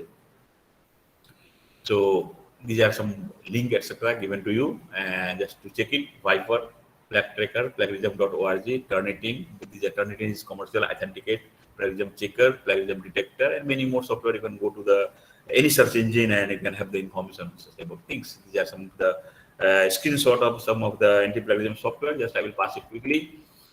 I don't want to take much time. This is the Urkund nowadays, where I will show you the demo on Urkund. So to avoid plagiarism, avoiding plagiarism is quite simple. The best method for avoiding is to be simple and honest. And honesty is the best solution. You can say that when you have used a source in your paper, give credit. Don't forget to give credit from where it is due, from where you have taken and where it is due. Acknowledge the author of the original work you have used. That acknowledgement must be there. And these are some citation styles. Latest citation style, you follow APS 6 edition. Nowadays, APS 7 edition has also come. Chicago manual style, MLA style, Harvard style. So whatever style this publishing house or the conference proceedings organizer used to indicate, that you have to follow it. But mostly you have seen that APS styles are being followed. But it depends. It varies from organization to organization. The steps to ensure paper is free from plagiarism. So these are the few points. You can check that whether paper is free from plagiarism or not. Keep track of the sources you consult in your research. Paraphrase or quote from your source. Add your own ideas. Credit the original author in an in-text citation and reference list. I'm always giving emphasis on in-text citation. Use a plagiarism checker before you submit it. That is very important. Plagiarism checker by the help of this. And this is, let me see whether it opens or not. If it will open, then I will be able to show you. Otherwise, it may not be possible. Cannot open. Okay. Let me see this. Link problem is there here. If you open this, click here. It is this, but I have not given the link. So because of that, it's not opening. So if you click it, you will get do's and don't do's, etc. about the plagiarisms. Okay. So if you want in detail, you can go to this site and you can have the information. I wanted to show you live if it would have come, but it is not coming. So this is one of the important don't. You should not do whatever I have told you, but don't is very important. Fake impact factor, fake journal metrics. Nowadays, various publishing houses claims that this is the highest impact factor journal, and they charge money from you. So you don't become prey to such type of fake journal metrics, etc., fake impact factor journal, etc. Author pays model of the open access. There are many open access, and through the open access, there is every chance that you will be cheated. So be sure about the source of the journal or the publishing house from where it is. Fair fake review process are being done. Such nothing is done. Only they claim that peer review is there, everything is there, and they charge money from you.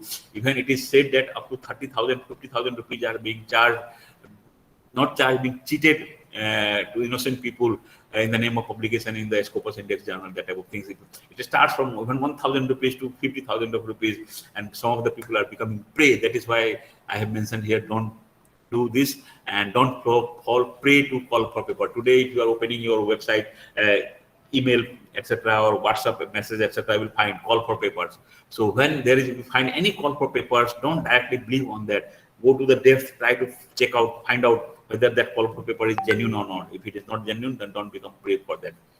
Because such type of sites always claims just to attract the user, just to cheat the people, that under the process of PubEd indexing, Scopus indexing, UGC care list, you will get that type of. So don't think that it is under process. That means it may be correct. So you may be cheated.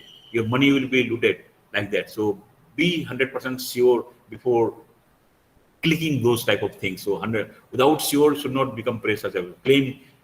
Even its claim made is like this, indexed in Elsevier, Scopus, Web of Science, etc. So you will think, oh, it is indexed. So when such type of things are coming, go to the Elsevier site, go to the Scopus site, go to the Web of Science, go to the UGC. If you open the UGC page, you will find that 4,300 something journals were made duplicate or discarded by the UGC, being the fixers journal or duplicate journal, and you will get a list of clone journal. Name, everything remains same. Just a alphabet difference or a word difference you will find in the paper, but that both are different journals. So like that, people are being cheated. You can go to the UGC site and you can have that information. Whatever I am telling you, can check that clone journal list.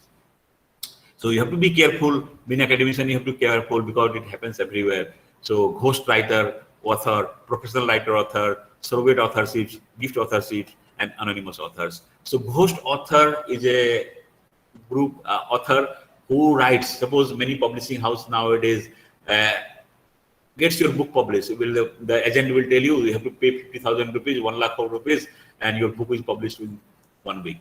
So what he will do? He's not the expert. So what he has to do? He has appointed some people, and he will give the attractive title. And that appointed people, he has to copy one paragraph, one chapter from this book, one chapter from that book, one chapter from that journal, one paragraph from here and there, and then make 10 to 15 chapters and give one attractive name, ISBN number, everything. Author is not known, copyright, but here the person who has appointed the ghost author, so the copyright remains with the author. So if anything happens later on, the original author who has requested the ghost author to write on his or her behalf, that original author is caught, publisher has earned lots of money, ghost author has got some money. Okay, so that type of practice is also being done. So don't become prey of ghost author or ghost writer. Some people may contact you. Professional writer, there is a group of professional writers. Basically, you have seen that politicians or the big businessmen having no time or having no academic knowledge, etc., they used to keep the professional authors, professional writers, you can say that, to write. Politicians are asking the professional author writers to write their speech, etc. Then other people's big businessmen are utilizing the professionals to look after their business, academic side, literary side of the business, etc. So like that, there are some authors also, professional authors are also there. They are charging money and writing on behalf of that. Here, the professional author, you can rely upon that professional author. But again, that becomes completely depends upon that professional author, whether he is writing himself or herself, or he is copying from different sources. And nowadays, the trend is going on throughout many places. We have seen it. Various examples are also there. That big publishing house are appointing retired professionals in that respective that particular subject. Suppose physics, history, chemistry, political science, economics, library science, like that, law, etc. And their job is, that professional writer's job is that he will get per page, 10 rupees per page or 20 rupees per page. His rate is that. And he sits there in the office of the publishing house or from their home also, and topic is given, office subject, and that person writes, and that paper may be correct, but you cannot rely, cannot depend upon that.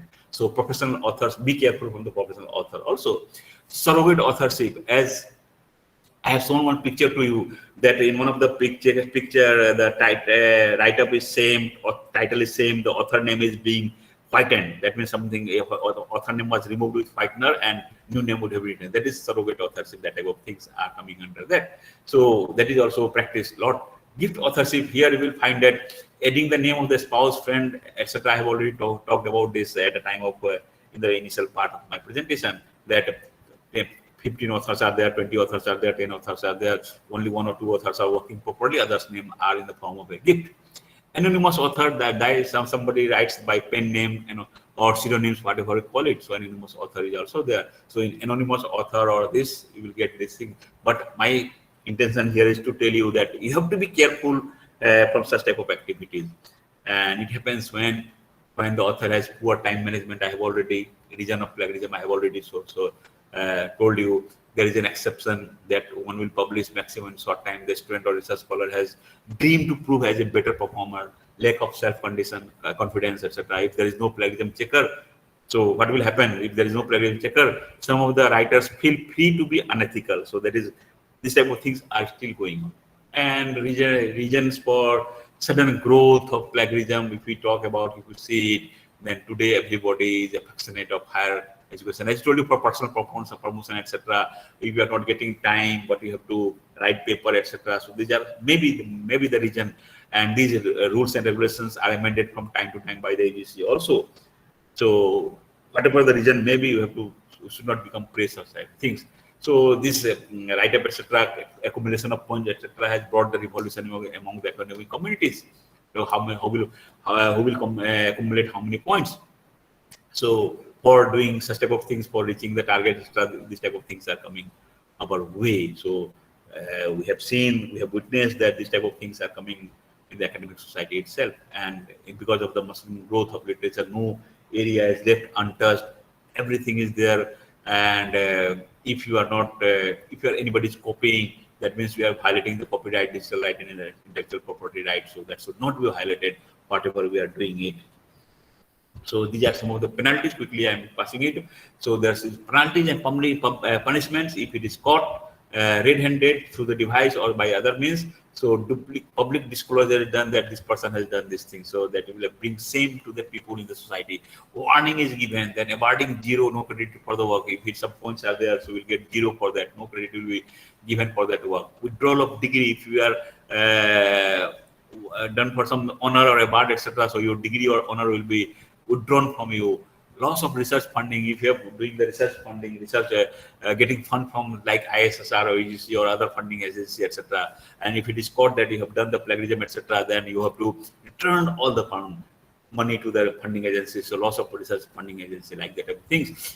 Loss of professional stature, degrade, demotion, etc. You will be demoted. Termination, in many cases we have seen that if persons are discharged from the duties, dismissed from the duty, expelled from the duty, like that type of things are coming. And legal action as per the laws, etc. is there. And the latest UGC guidelines for plagiarism, as you know, and it is amended from time to time, again repeating. At present, this is the latest one which we are following, that Government of India Gazette Notification 23rd July 2018, as per the UGC guidelines. So just I have reflected the points from the original write-up text, etc. So point 12.1, penalties in case of plagiarism in submission of thesis and dissertations. You see it. What are the penalties? Institutional Academic Integrity Panel, IAIP.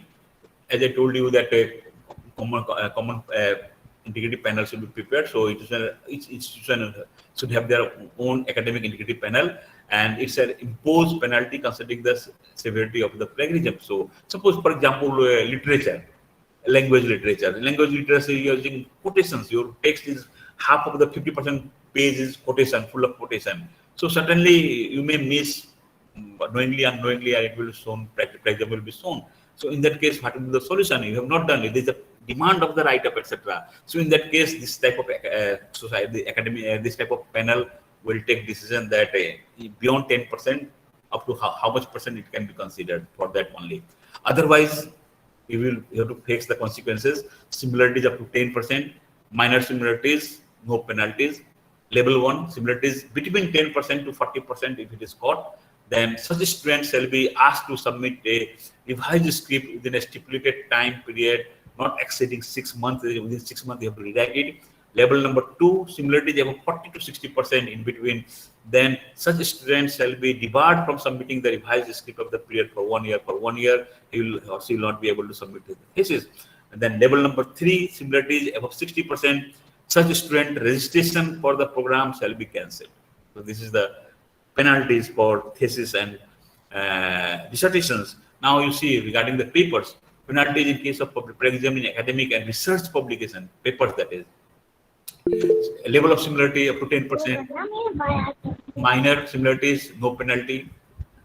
Okay. Level 1, similarities above 10% to 40%.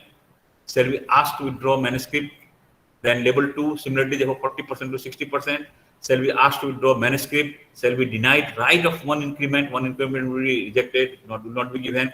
Shall not be allowed to be a supervisor to a new master's, MPhil, PhD student, scholar, etc. for 2 years. If it is level 3, more than 60%, shall be asked to withdraw manuscript. Shall be denied a right to 2 successive annual increment. Shall not be allowed to be a supervisor to any master's, MPhil, PhD for 3 years. So these are the consequences. Very, very shameful. Even vice chancellor, etc., vice chancellor of universities also had to lose their jobs. So for preventing plagiarism, you consult your instructor, consult your guide, consult your supervisor, plan your paper properly as per the norms, take effective notes, whatever your guide or supervisor is telling. When you are in doubt, cite the sources, cite the references, make it clear who said what, and you must reflect in the references or bibliography. Know how to paraphrase it, you have to know it, practice it, analyze and evaluate your sources, adopt plagiarism detection tools before submitting it. So these are the points through which you can prevent your plagiarisms. So few examples of plagiarism.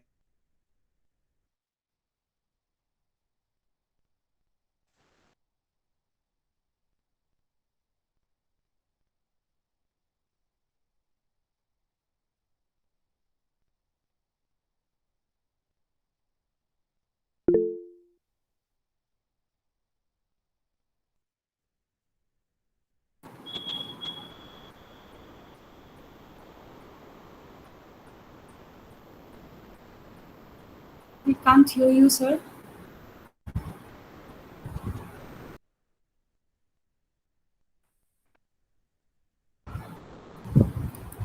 Hello?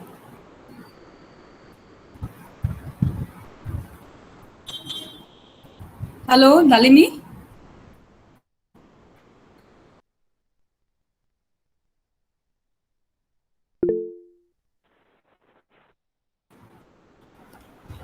Hello, sir? Jyotirupa Baido, the network of Guwahati University has gone. So just me, sir has called me and he asked all of us to wait for some time. He will rejoin again. Okay, we'll wait for some time now then. Okay, we'll have to wait. He will rejoin. Within a very short period of time, he will rejoin. Okay.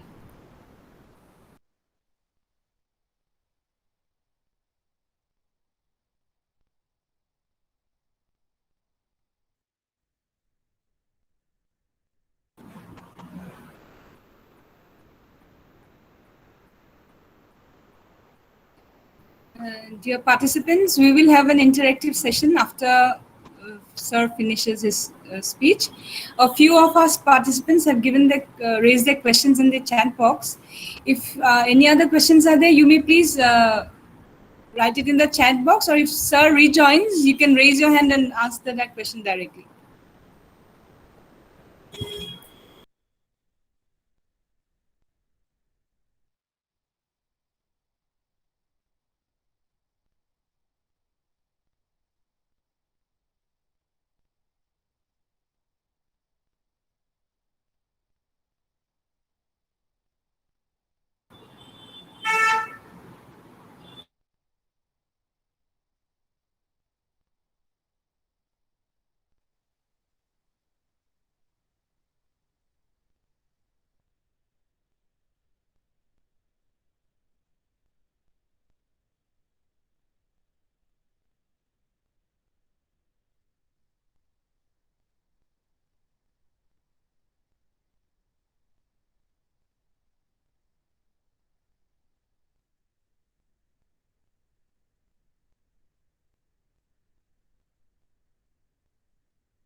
I request our dear participants to please bear with us and wait for some time as sir had to leave, but he will be rejoining.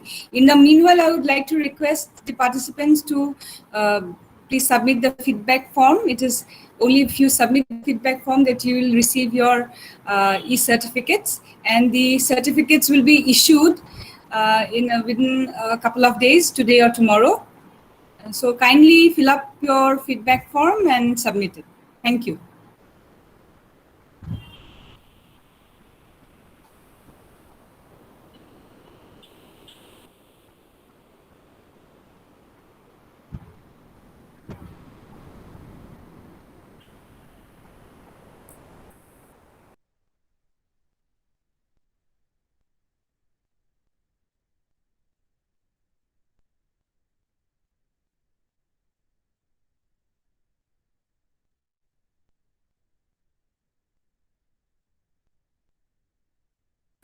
I request our convener, Dr. Dalimi Devi, to kindly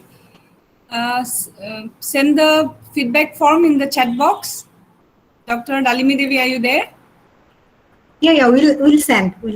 At the end of the session, it will be sent. So Sir has rejoined. Okay. Welcome back, sir. Sir, please unmute yourself. Unmute yourself, sir. Yeah. Power has gone, and just I have tried to connect with my phone with laptop, so it was taking time. Now let me open the PPT so that you can see it properly.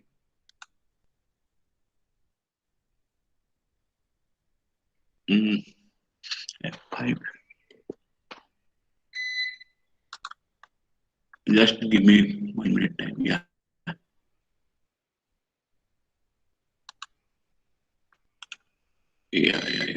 Go to, and so let me share it.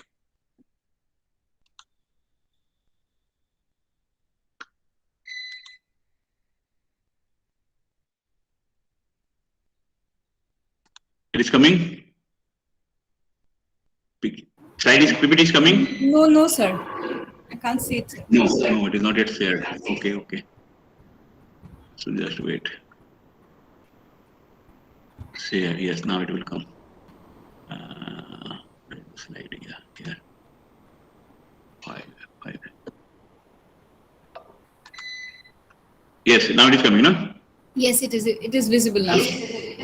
Yeah. Let me go to that particular point so that it will take not much time. I want to show you that, but let me see the page I have downloaded my own system. I'm very sorry for that because of this technical problem. Yes. Yeah. I was here. Okay. So these are the few examples that this plagiarism is being it is visible, or it has been seen in many places, many areas, and we are the witness of such type of things. And as I have shown you, the punishments and legal actions can be taken. So I don't want to name anybody. Just give you a message that even the Vice Chancellor of University was suspended for adopting this plagiarism, and in the state of Assam also this is not untouched, and many such type of plagiarism cases has taken place. Only for information, you go to the YouTube and just write plagiarism in Assam, you will get lots of information from the YouTube channel. If you want to know it later on, you can do it. So these are just some pictures, etc. That plagiarism charged on an IIT teacher. So see this list that on the right side, on the left side, the international bodies like HGOLs, TS Eliot, Martin, who were involved in plagiarism, but during that time there was no devices to catch them.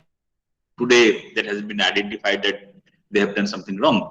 And on the right side, name is not mentioned, and these are all Indians: Bharat Ratna Awardee, Bhatnagar Awardee, Padam Shri Awardee, Director General of Major Council, Fellow Nationals, Academic Directors of Site Actors and Scientists of National Laboratories, then Director Faculties of IIM, Vice Chancellor of Universities, Deans, Professors of IITs, Universities, etc. And some suggestions: plagiarism And what a suggestion I can give that it is just like a communicable disease. It is increasing very fast, just like the corona disease are increasing. So this plagiarism is also increasing in that speed, you can say that. So it needs immediate check. Otherwise, this disease will certainly wipe out the academic society and complete ethics will be lost. So this can be checked only if all the elite society takes the moral responsibility of not allowing any person who are indulging such activities. That is very important here. So now the power has come. Yes, I can rejoin there also because in that system. Hello. We can see you, sir. We can hear you. Yeah, but this test which I want to show you in that system, again I have to copy here. Otherwise, so I am joining here also. You just allow here. Yeah. You just allow here. Yeah.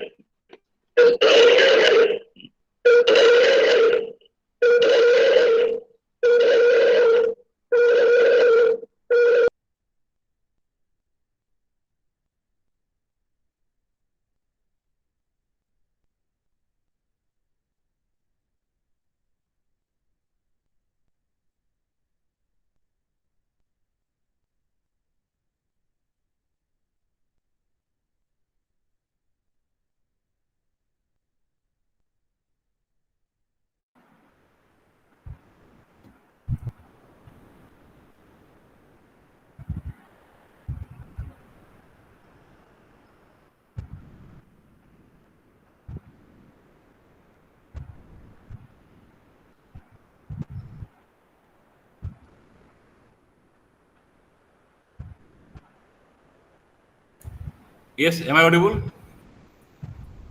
Yes, sir. Hello. Yes. Yeah, now, okay. Audible now, no? Okay, so I can show you now, just within 2 minutes I will show you that, whatever now power has come.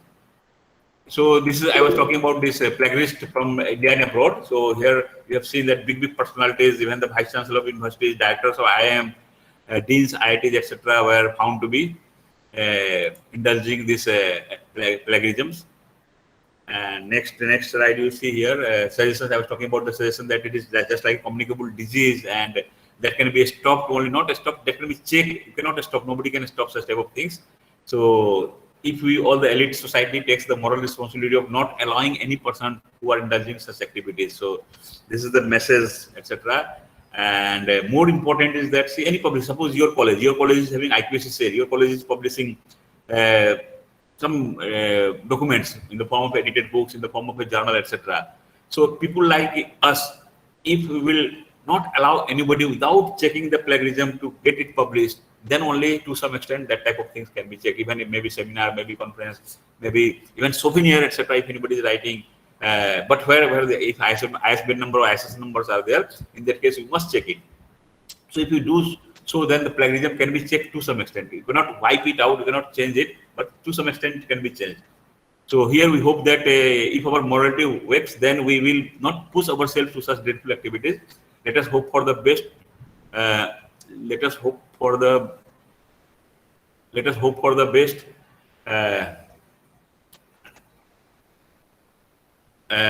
of the elite academic society in this technologically changing world. So let us hope that something will come.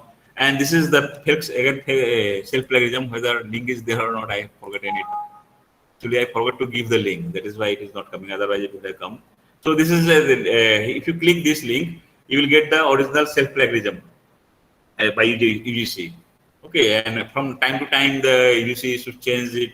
So UGC guidelines in 2005, then issued in 2009, amended in 2016, then 9. Now we are following 18. Like that, this goes on changing from time to time. So just conclusion here, but I will not tell the conclusion because as I promised that I will give you the live demo, etc. So let me go to the other part so that I can show you the live demo. Google Meet is sharing this. Okay, just wait. Yeah, let me go to Urkund first. We have to open the Urkund. Is it visible? Yes, sir. Yeah, visible, no? Whole screen is visible, no? Yes, sir. Yes. Yeah, this is the homepage of Urkund. This is completely changed nowadays. This is the new Urkund. We had old recruit, new recruit. I will show you the old recruit also in between. In that percentage, if I show you the percentage, I will show you the old recruit. Here you have to log in. Either you can click here login, or you will click here login to a webin box. Okay, at global login into webin box USA like that. So we will click here. Being a user, I'm not admin. So if admin is there, then they can log in here. I'm the user, so I will click here. Okay, when I will click here, see what comes. This is the live demo. Here, if I would have clicked from the admin point of view, then institution is important. But I have clicked as a user, then I will write here institution name or enter your login credential here, username. So I will write my username. My username is sksgu@gmail.com, my one. And I have to write the password. So I will write the password here.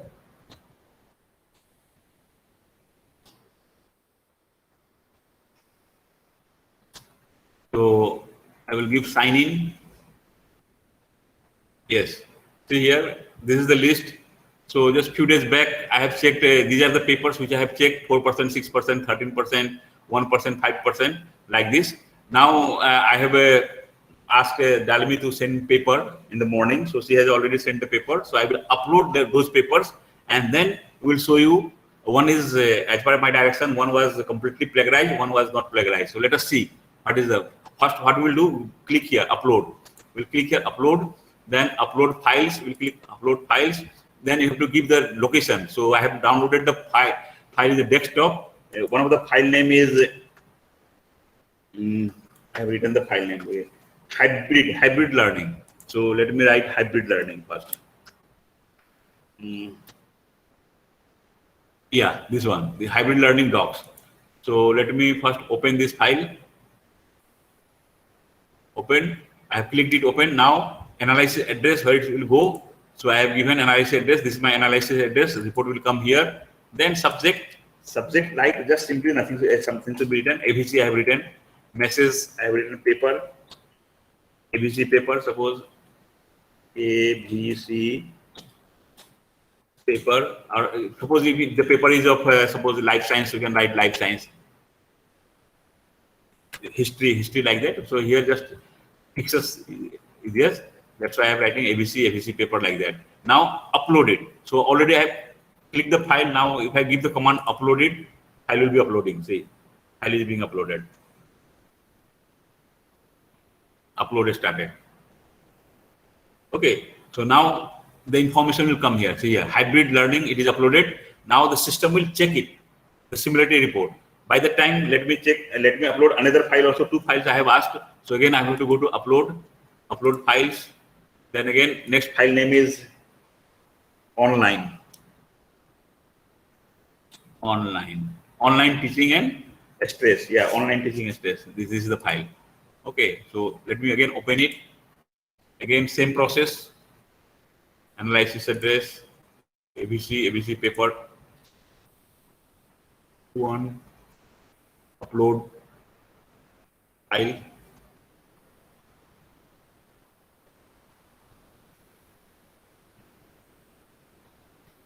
So see here, this file will be also uploaded now. Within it will come quickly.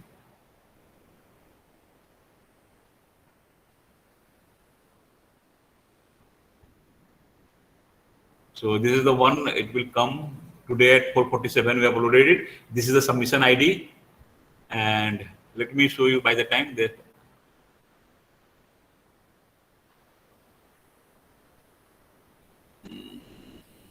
1% CLA.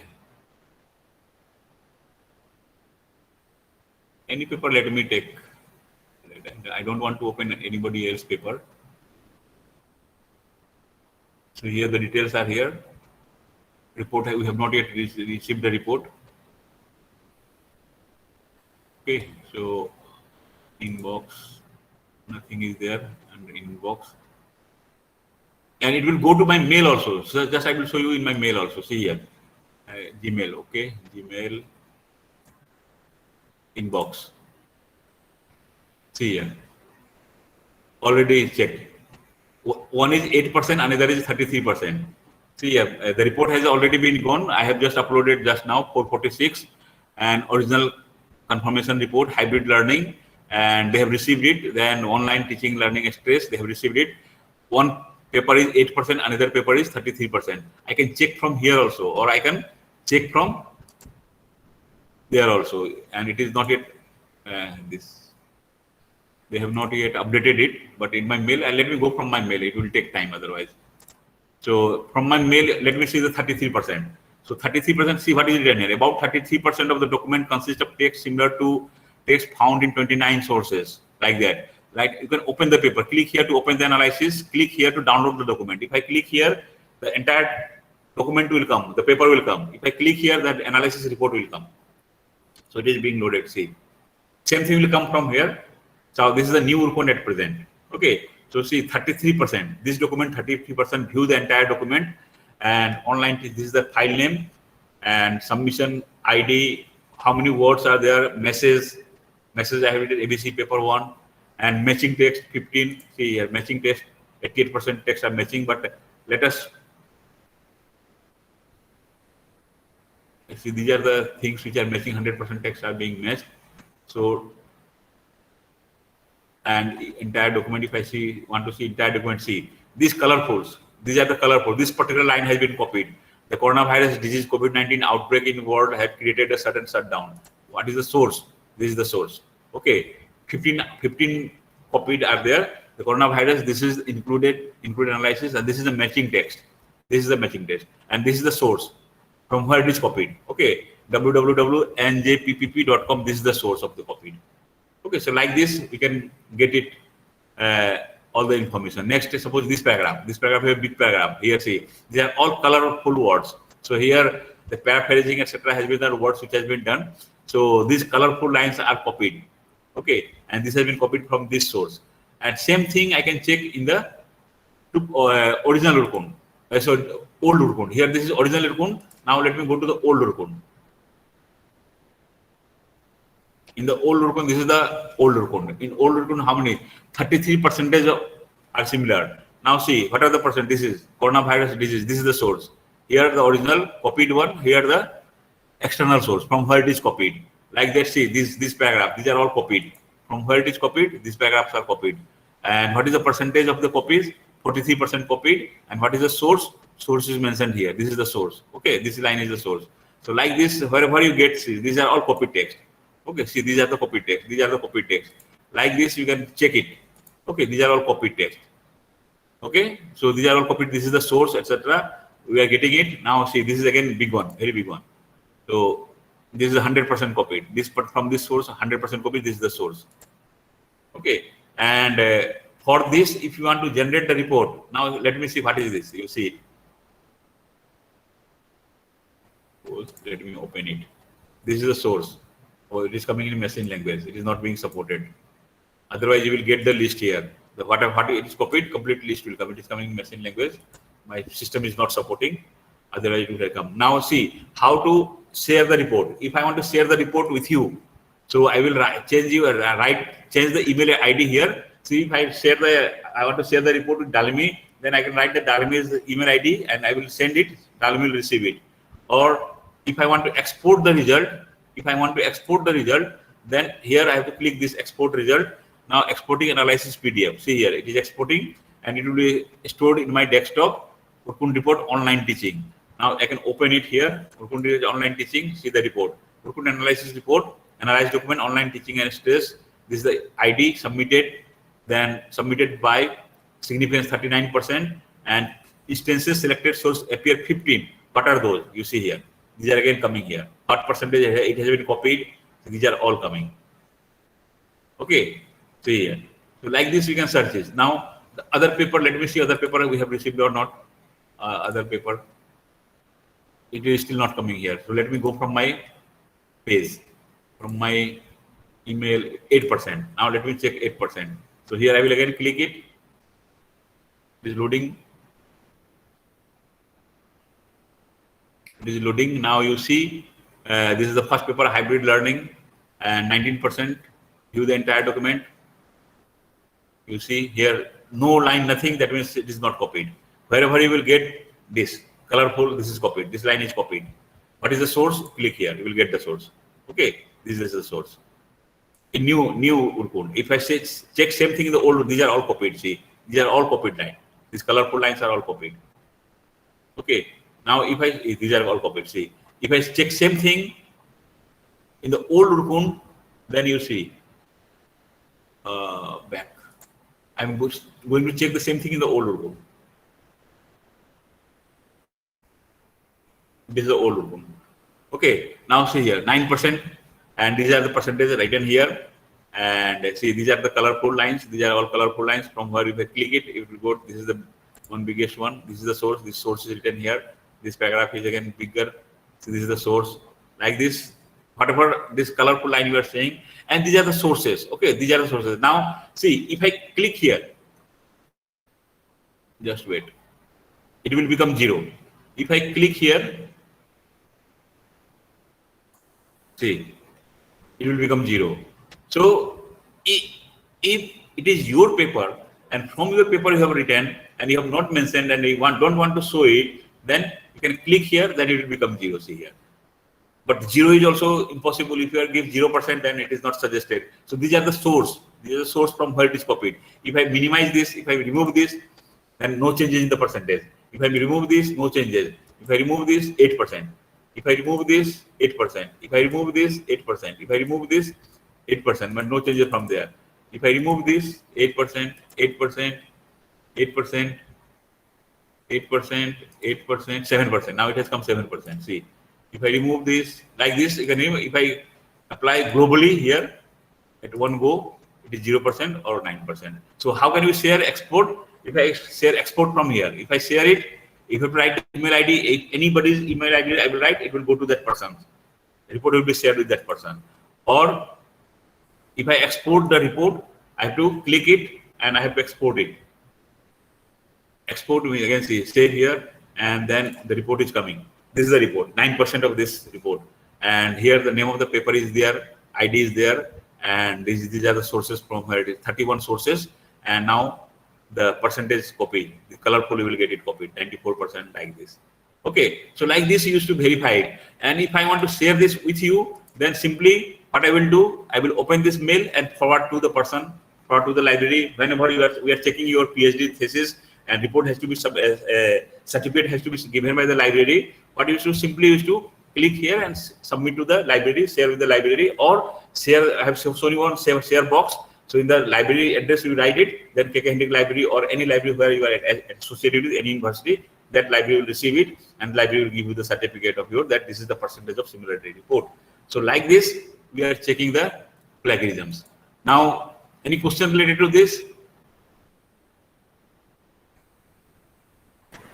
Any question related to this? There were a few questions in the chat box, but I had lost them because I lost connection. There was a question from B. Tamil Hassan Senthamarai Silvi. I lost that question in the chat box, but if you are there, you can please ask your question directly. We also had a question from Dr. Chanchal Barua, my colleague. If Chanchal is there, you can also ask that question, because I have lost the question when I lost the connection. Yeah, good evening, sir. I'm Dr. M. Suhasini. Sir, can you suggest any literature survey software available other than Google Scholar? Yeah, nowadays there are various platforms. You go to the Google and just type it that you want to do the literature survey, then you will get lots of it. But thing is that whether you are going to get the authentic one or not, that is one of the major problems we are facing. So Google Scholar is the best. If you are having researcher ID, so through the researcher ID you can search it. Okay, through the ORCID ID you can search it. So you will get lots of information from there. But you have to first register yourself. You can register yourself in Google Scholar. Google Scholar you have already there. You can search, register yourself in the ORCID ID. You can register in researcher ID. You can register yourself in academia. Under academia start, you will getting how many. Suppose you are author. So who are using? How many times your name has been cited by all whatever name I have just told you. So every time you will get the status that this person has seen your profile. This person has downloaded a paper. This person has given the cited your paper, like that, how many citations are there, all details we will get in such type of things. Okay, so my suggestion to you is that whatever you are using, Use the authentic one. Don't use the unknown thing, and otherwise you will become prey to them. Okay. Okay, sir. Thank you, sir. Thank you. So there is another question from Sanchal Barua. He has written, can I check the plagiarism of a paper for the second time again after it has been checked? 100 for the times first you can check it. Yeah, 100 times you can check it. But the problem here is that, see, in my system, I have checked this paper, two paper, one is 33%, one is what I've got 9%. Okay. Again, if I ask the author to revise it, author will revise it and again he give it to me. Again, I will check it. Then what is the actual percentage that will be shown? Okay. But what I have done in my system, I have in the what you can say default. In the default, we have to enable and disable it. So if you will not disable it, if it is your system is enabled one, then once you have checked it, second time you are checking the same document, then it will show you 100%. Okay, that becomes the tragedy, that becomes the horrible part from the author's point of view, or it is coming 100% now. No, you need not worry about that. You should not get annoyed for such type of things. There is a system. You go to the system and disable that one. Once it is disabled, then you check it 100 times. It will give you the new result only. Okay, but if it is enabled, that point is enabled. So in that case, every time it will show you 100% because it's saved in the database. If it is disabled, then it is not saved, and several times you are checking it, you will get the new result. Okay. Mr. Brijesh has raised his hand. Brijesh, you can ask your question directly to sir.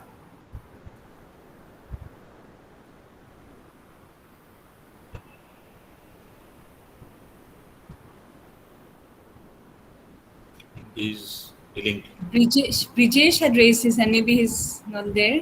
If there are any other queries? There is another query from V. Tamil Darshan. Could you recommend to find original writing of plagiarism software? Original writing of plagiarism software. Yes, original writing to whatever I have just shown you, the comparison I have just shown you, I have shared with you. I think it is still, no, it is not shared now. So from there, you have seen the colorful. So one side it is black and white, other side is colorful. So colorful is the original writing, and the link is also given. The percentage, how much percentage you have copied, that is also given. So from there you can find out which one is the original paper. Okay, your paper is which is in black and white. It is your write-up or the person who has written that paper, their write-up. And what is the percentage of copy? So on the right side it is mentioned, and what is the source from where it is copied, that is also mentioned. And in the report, as I have generated the report, you have seen it. So in the report also that is mentioned, the paragraph. You click that, you will get the detail of information on that. Okay.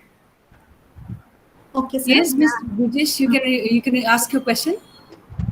Hello. Good Yes. afternoon, sir. Good afternoon, sir. Good afternoon. Actually, sir, I have designed a website for our college library, and on the home page of my library, I want put some slider image from different website. Can I put other websites on my library No, website? no, see, direct website you cannot give. If you are giving the website direct, then it is a violation of digital right. Okay. So the website belongs to somebody else, and that website, if you are going to give here, that is violation of digital right and intellectual property right. What you can do, you can give the link. If you are giving the link, so somebody will click in your page, home page of that link, it will directly go to that original site. Okay. And that is not the violation. Your purpose is to provide the information to the user, is not it? So by clicking that link, the reader or the person who is looking for the information, searching the information, that person will go to that link. Suppose, for example, let me cite that NDLI, National Digital Library of India. Okay, so if you want to give a link, sir, yes, I'm listening. I want some attractive images, but I have not. No, image. Actually, sir, I want attractive images for our Image is also protected, right? Copyright protected. Okay, so until and unless you take the permission from the original developer or the creator, you cannot use. Suppose, see, that's why you have seen in my presentation, I have given emoji, etc., or picture, etc. Those are not mine. In the first slide, that's why I have shown one example that one person with the black cloths, only everything covered. So I have given the source from where it is taken. And whatever the picture I have shown at the end of my presentation, I will show you. Okay. At the end of the presentation, many references I have given. So that is not mine. If I will not do so, that means I am also violating it. I am violating the copyright, digital right, intellectual property right. And if the original author lodges a complaint against me, I shall be punished as per the law. Okay, so their design, etc., you cannot copy until and unless it is copyright free. Okay, if it is from open source, then there is no problem. Okay, if it is open source, then open source you can do it. But if it how I will check, sir? How I will check, sir, that image I can get from any open source? You can go to the open source software. Open source software, you can copy it and then paste it. Then there will be no harm. But if you are not from other protected, copyright protected or digital right protected, then you can simply give link. Link is sufficient. Your purpose is to give the information. Now copying any, or you can do things similar photograph. You click it, or you generate it. Then you can put that is your production creation, etc. But also, if you're clicking and presenting the same way, that will come also under plagiarism, because there are 100 types of plagiarism. Under any of the plagiarism, that will fall that it is directly copied. Though you have not copied and pasted it, but you have generated yourself. Okay, that means you have reproduced yourself. So anybody's work cannot be shown in your website. Only the link, etc., can be shown. Okay, sir. Okay. Yeah. Otherwise, it will fall in trouble. Don't practice that. Okay, sir. Thank you. Anything else? Are there any more questions from any of the participants? So just let me relate it to that. Like, by the time question comes, let me share my example. One example. I will not name the place as well as not name the company or office. So one of the media house TV channel, just about more than 5 years old back, more than 5 years back. Okay, one of the media house has tuned one of the music in their channel. Okay, prime channel. And somehow, because today is the age of digital age and digital TV and this TV we are having. So somehow that music company come to know that publishing, that media house has played their music in their TV channel prime time, and which was protected under copyright. So immediately that company lost, because it was recorded. It was when it was telecasted, it was recorded. There was a proof. That company lost, complaint, case, FIR, and inquiry took place. And ultimately, that media house, that TV channel, has to pay in crores of rupees. And for 1 year agreement, they have come to 1 year agreement that their company's product will be telecasted for further few minutes or few seconds. Negotiations were done free of cost without paying anything. So see, simply tuning one music, that media house to have to pay crores of rupees along with the 1 year free advertisement.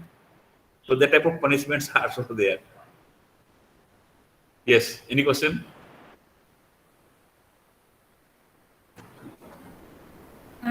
I don't see any other question.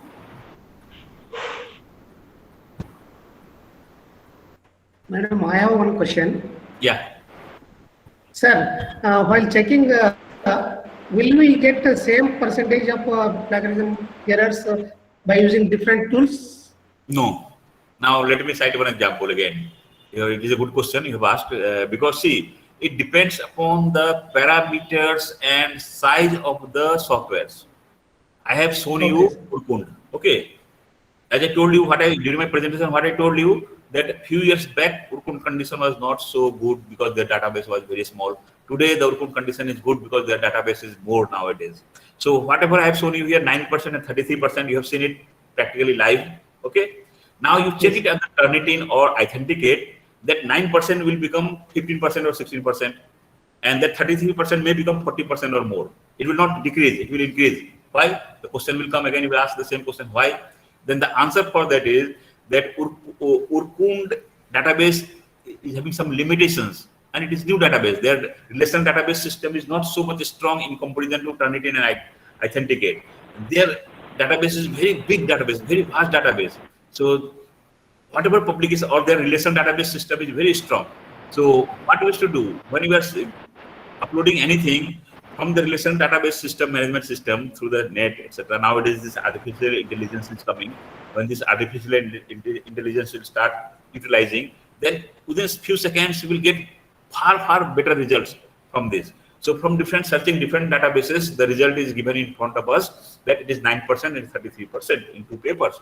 And same thing when the Turnitin and Authenticate is doing, they are getting 40 plus, or this 9 may become 15, 33 may become 40, or even more than that. Why? Because of that, the database is very bigger in size and they can catch hold of even the smallest thing also. So that is the difference. That's why all software, same percentage you are not going to get in all software. Only thing is that which software is prescribed by your university. If it is a thesis, PhD, okay. If your university is having Urkund, then whatever the result is given by the Urkund, that you have to accept it.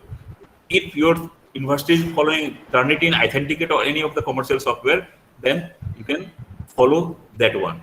Okay, you have to use that one, you have to accept that one. So your institutional committees are there, that committee will take the decision whether what to do, what action should be taken.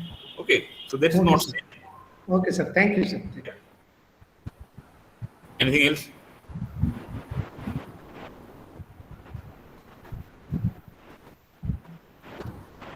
There is a question from Ashish Jaisawal. Orkun software does not tell research related to Hindi. Why? No, Hindi is there. Research written in Hindi language. No, Hindi is there. Devanagari script is there. Here in Assam, we are facing this Assamese script, and that too because of this Unicode system.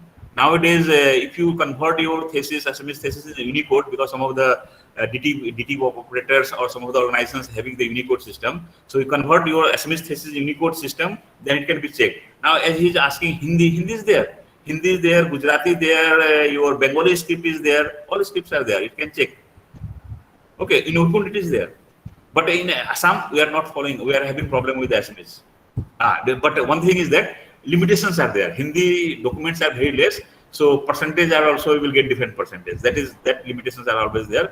And because we are having limited resources in Hindi, etc. But at Urkund or this Trinity, etc., at international level, in many languages it is coming. Okay, so Hindi is there, I am sure.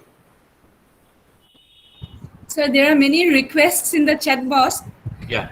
Asking you to send the PPT. Okay, sure. I will send. Okay. It is not my property. I have compiled it. Okay. Okay, I will send it. No problem. Okay, I will send it to Dalimi, and Dalimi will share it. Okay. Okay, sir. So there is a question from Brijesh who asks, which is the best open source plagiarism checker? Open source you cannot rely upon nowadays. Okay. So all the open source are not giving full. Just like, for example, I can cite here. All of you are familiar with antivirus. Okay, antivirus is there. So free antivirus and paid antivirus. When you are purchasing the antivirus, then your system is completely 100% secure and foolproof. But when you are using the free antivirus, then the major antiviruses are not being cleaned or not being even identified by that. The same thing applied here in free anti-plagiarism software. What you will find here, that will check it, but 100% that may not check it. Something will be left behind. And percentage, now here I have said check 9%, 33%. There that 9% may be more, maybe 50%, maybe 20%. Oh, sorry, maybe less, maybe 2%, 1% like that. But if your university or your institution or the publishing house where you are going to send your paper, they are following Turnitin or Authenticate, so their percentage will be more. Or Urkund, their percentage will be more. So in that case, that's why, yes, for your information, you check it so that you can have idea that, yeah, this is the percentage I'm getting. I have to improve my paper. I have to rewrite my paper. But you check it under the authorized anti-plagiarism software. Nowadays, many bloggers, etc., have designed the anti-plagiarism software and they are selling it in the market in 10,000 to 20,000. So that type of things are also happening. So what will be the fate of that? I don't know. So money, if you are getting anything at very cheaper price, don't think you are going to get the right thing. So always purchase from the genuine party, you can say that, or the genuine developer. Yes. There are no more questions, I think. Yeah. So I think we can wind up. So Professor Singh sir has given us a very wonderful presentation, and he deliberated on a very relevant topic, which is very important for academics, both for teachers and research scholars alike. And to quote sir's own words, maintaining academic integrity is vital for those who are related to the academic field. Sir has dealt upon not only what is plagiarism, its different types, how he has also demonstrated how to conduct these plagiarism tests. But it is in our quest for knowledge, our quests for knowledge must be conducted in a systematic manner, and we must develop the skills and abilities to do so in a rightful and an ethical manner. Thank you so much, sir, for your wonderful deliberation. And now I would like to request my colleague. This conclusion slide first. Okay, I have not shown you the conclusion slide. Let me show you. This is the conclusion slide. That this is also a message. That's why I wanted to show you. This is the message for all of us. That technological advancement made the job of creator very easy by the help of technology, and it also made the job of copier very easy. You can copy it very easily. So this is just an attempt to highlight what is happening in the modern academic society and how there is a flood of literature I have already discussed, and how the literatures and other products are copied and claimed as one's own work by literate society, so which leads towards the violation of the copyright. Okay, and this is the message I wanted to share. Stop plagiarism, save academic integrity. Okay, so these are the message, and see here, these are the special thanks from them. I have taken this, and some of the pictures I have taken from Implement Center site, etc. Some information from this. So I have to give, otherwise this will be injustice to this person. This will part of the plagiarism. Special thanks to Implement Center. Then Manoj Kumar's case, scientist. He is the expert in this. He is the main person behind the Sodh Ganga and behind the plagiarism in the UGC, who is working as a scientist in the Implement Center. Then Sabita Gandhi, and then all academicians from whom I have taken directly or indirectly help. And these are some of the references. Okay, these are some of the references which I wanted to share. Okay, now let me stop it. Yeah, now over to you.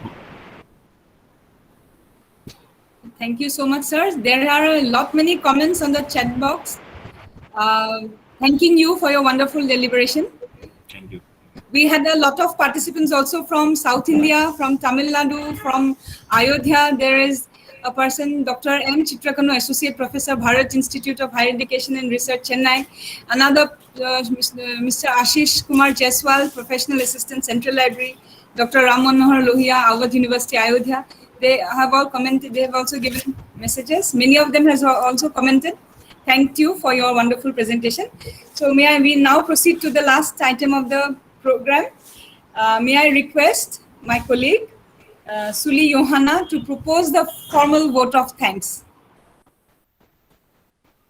Thank you very much. Can I kindly confirm if I am audible? You can be a bit louder if you can come closer to the microphone. Okay. Is this clear enough? Yes, it is clear. Okay, thank you. Greetings, everyone. I deem it a great honor and privilege to deliver the vote of thanks. At the outset, I take immense pleasure in extending my sincere thanks to our speaker today, Dr. Sanjay Kumar Singh, who is a professor and HOD, Department of Library and Information Sciences, Guwahati University, who despite his busy schedule has found time to grace this program. Thank you, sir, for enlightening us with very lucid, informative, and dynamic deliberation, which is both relevant and pragmatic in today's world. Thank you very much. We are also grateful to our principal, Dr. Pradip Kumar Bhattacharyya, sir, for his unceasing support and encouragement since the inception of this program and such alike. Thank you, sir. Further, I would like to extend my heartfelt gratitude to each and every participant of this program, which range from students, researchers, and faculties from different institutions, both national and international, for their cooperation and participation, making this webinar a memorable success. I also extend a special gratitude to our technical team for their support in smoothly conducting this webinar. So in conclusion, I once again thank each and every individual who in various ways contributed in making this program a successful one. Thank you very much. Thank you all. Have a great evening. So thank you everybody for patience listening, and I hope it will be useful for all of you. I will share my slide with Dalimi. Okay, thank you so much, sir. Thank you for the wonderful presentation. Thank you. Thank you, sir. Thank you so much.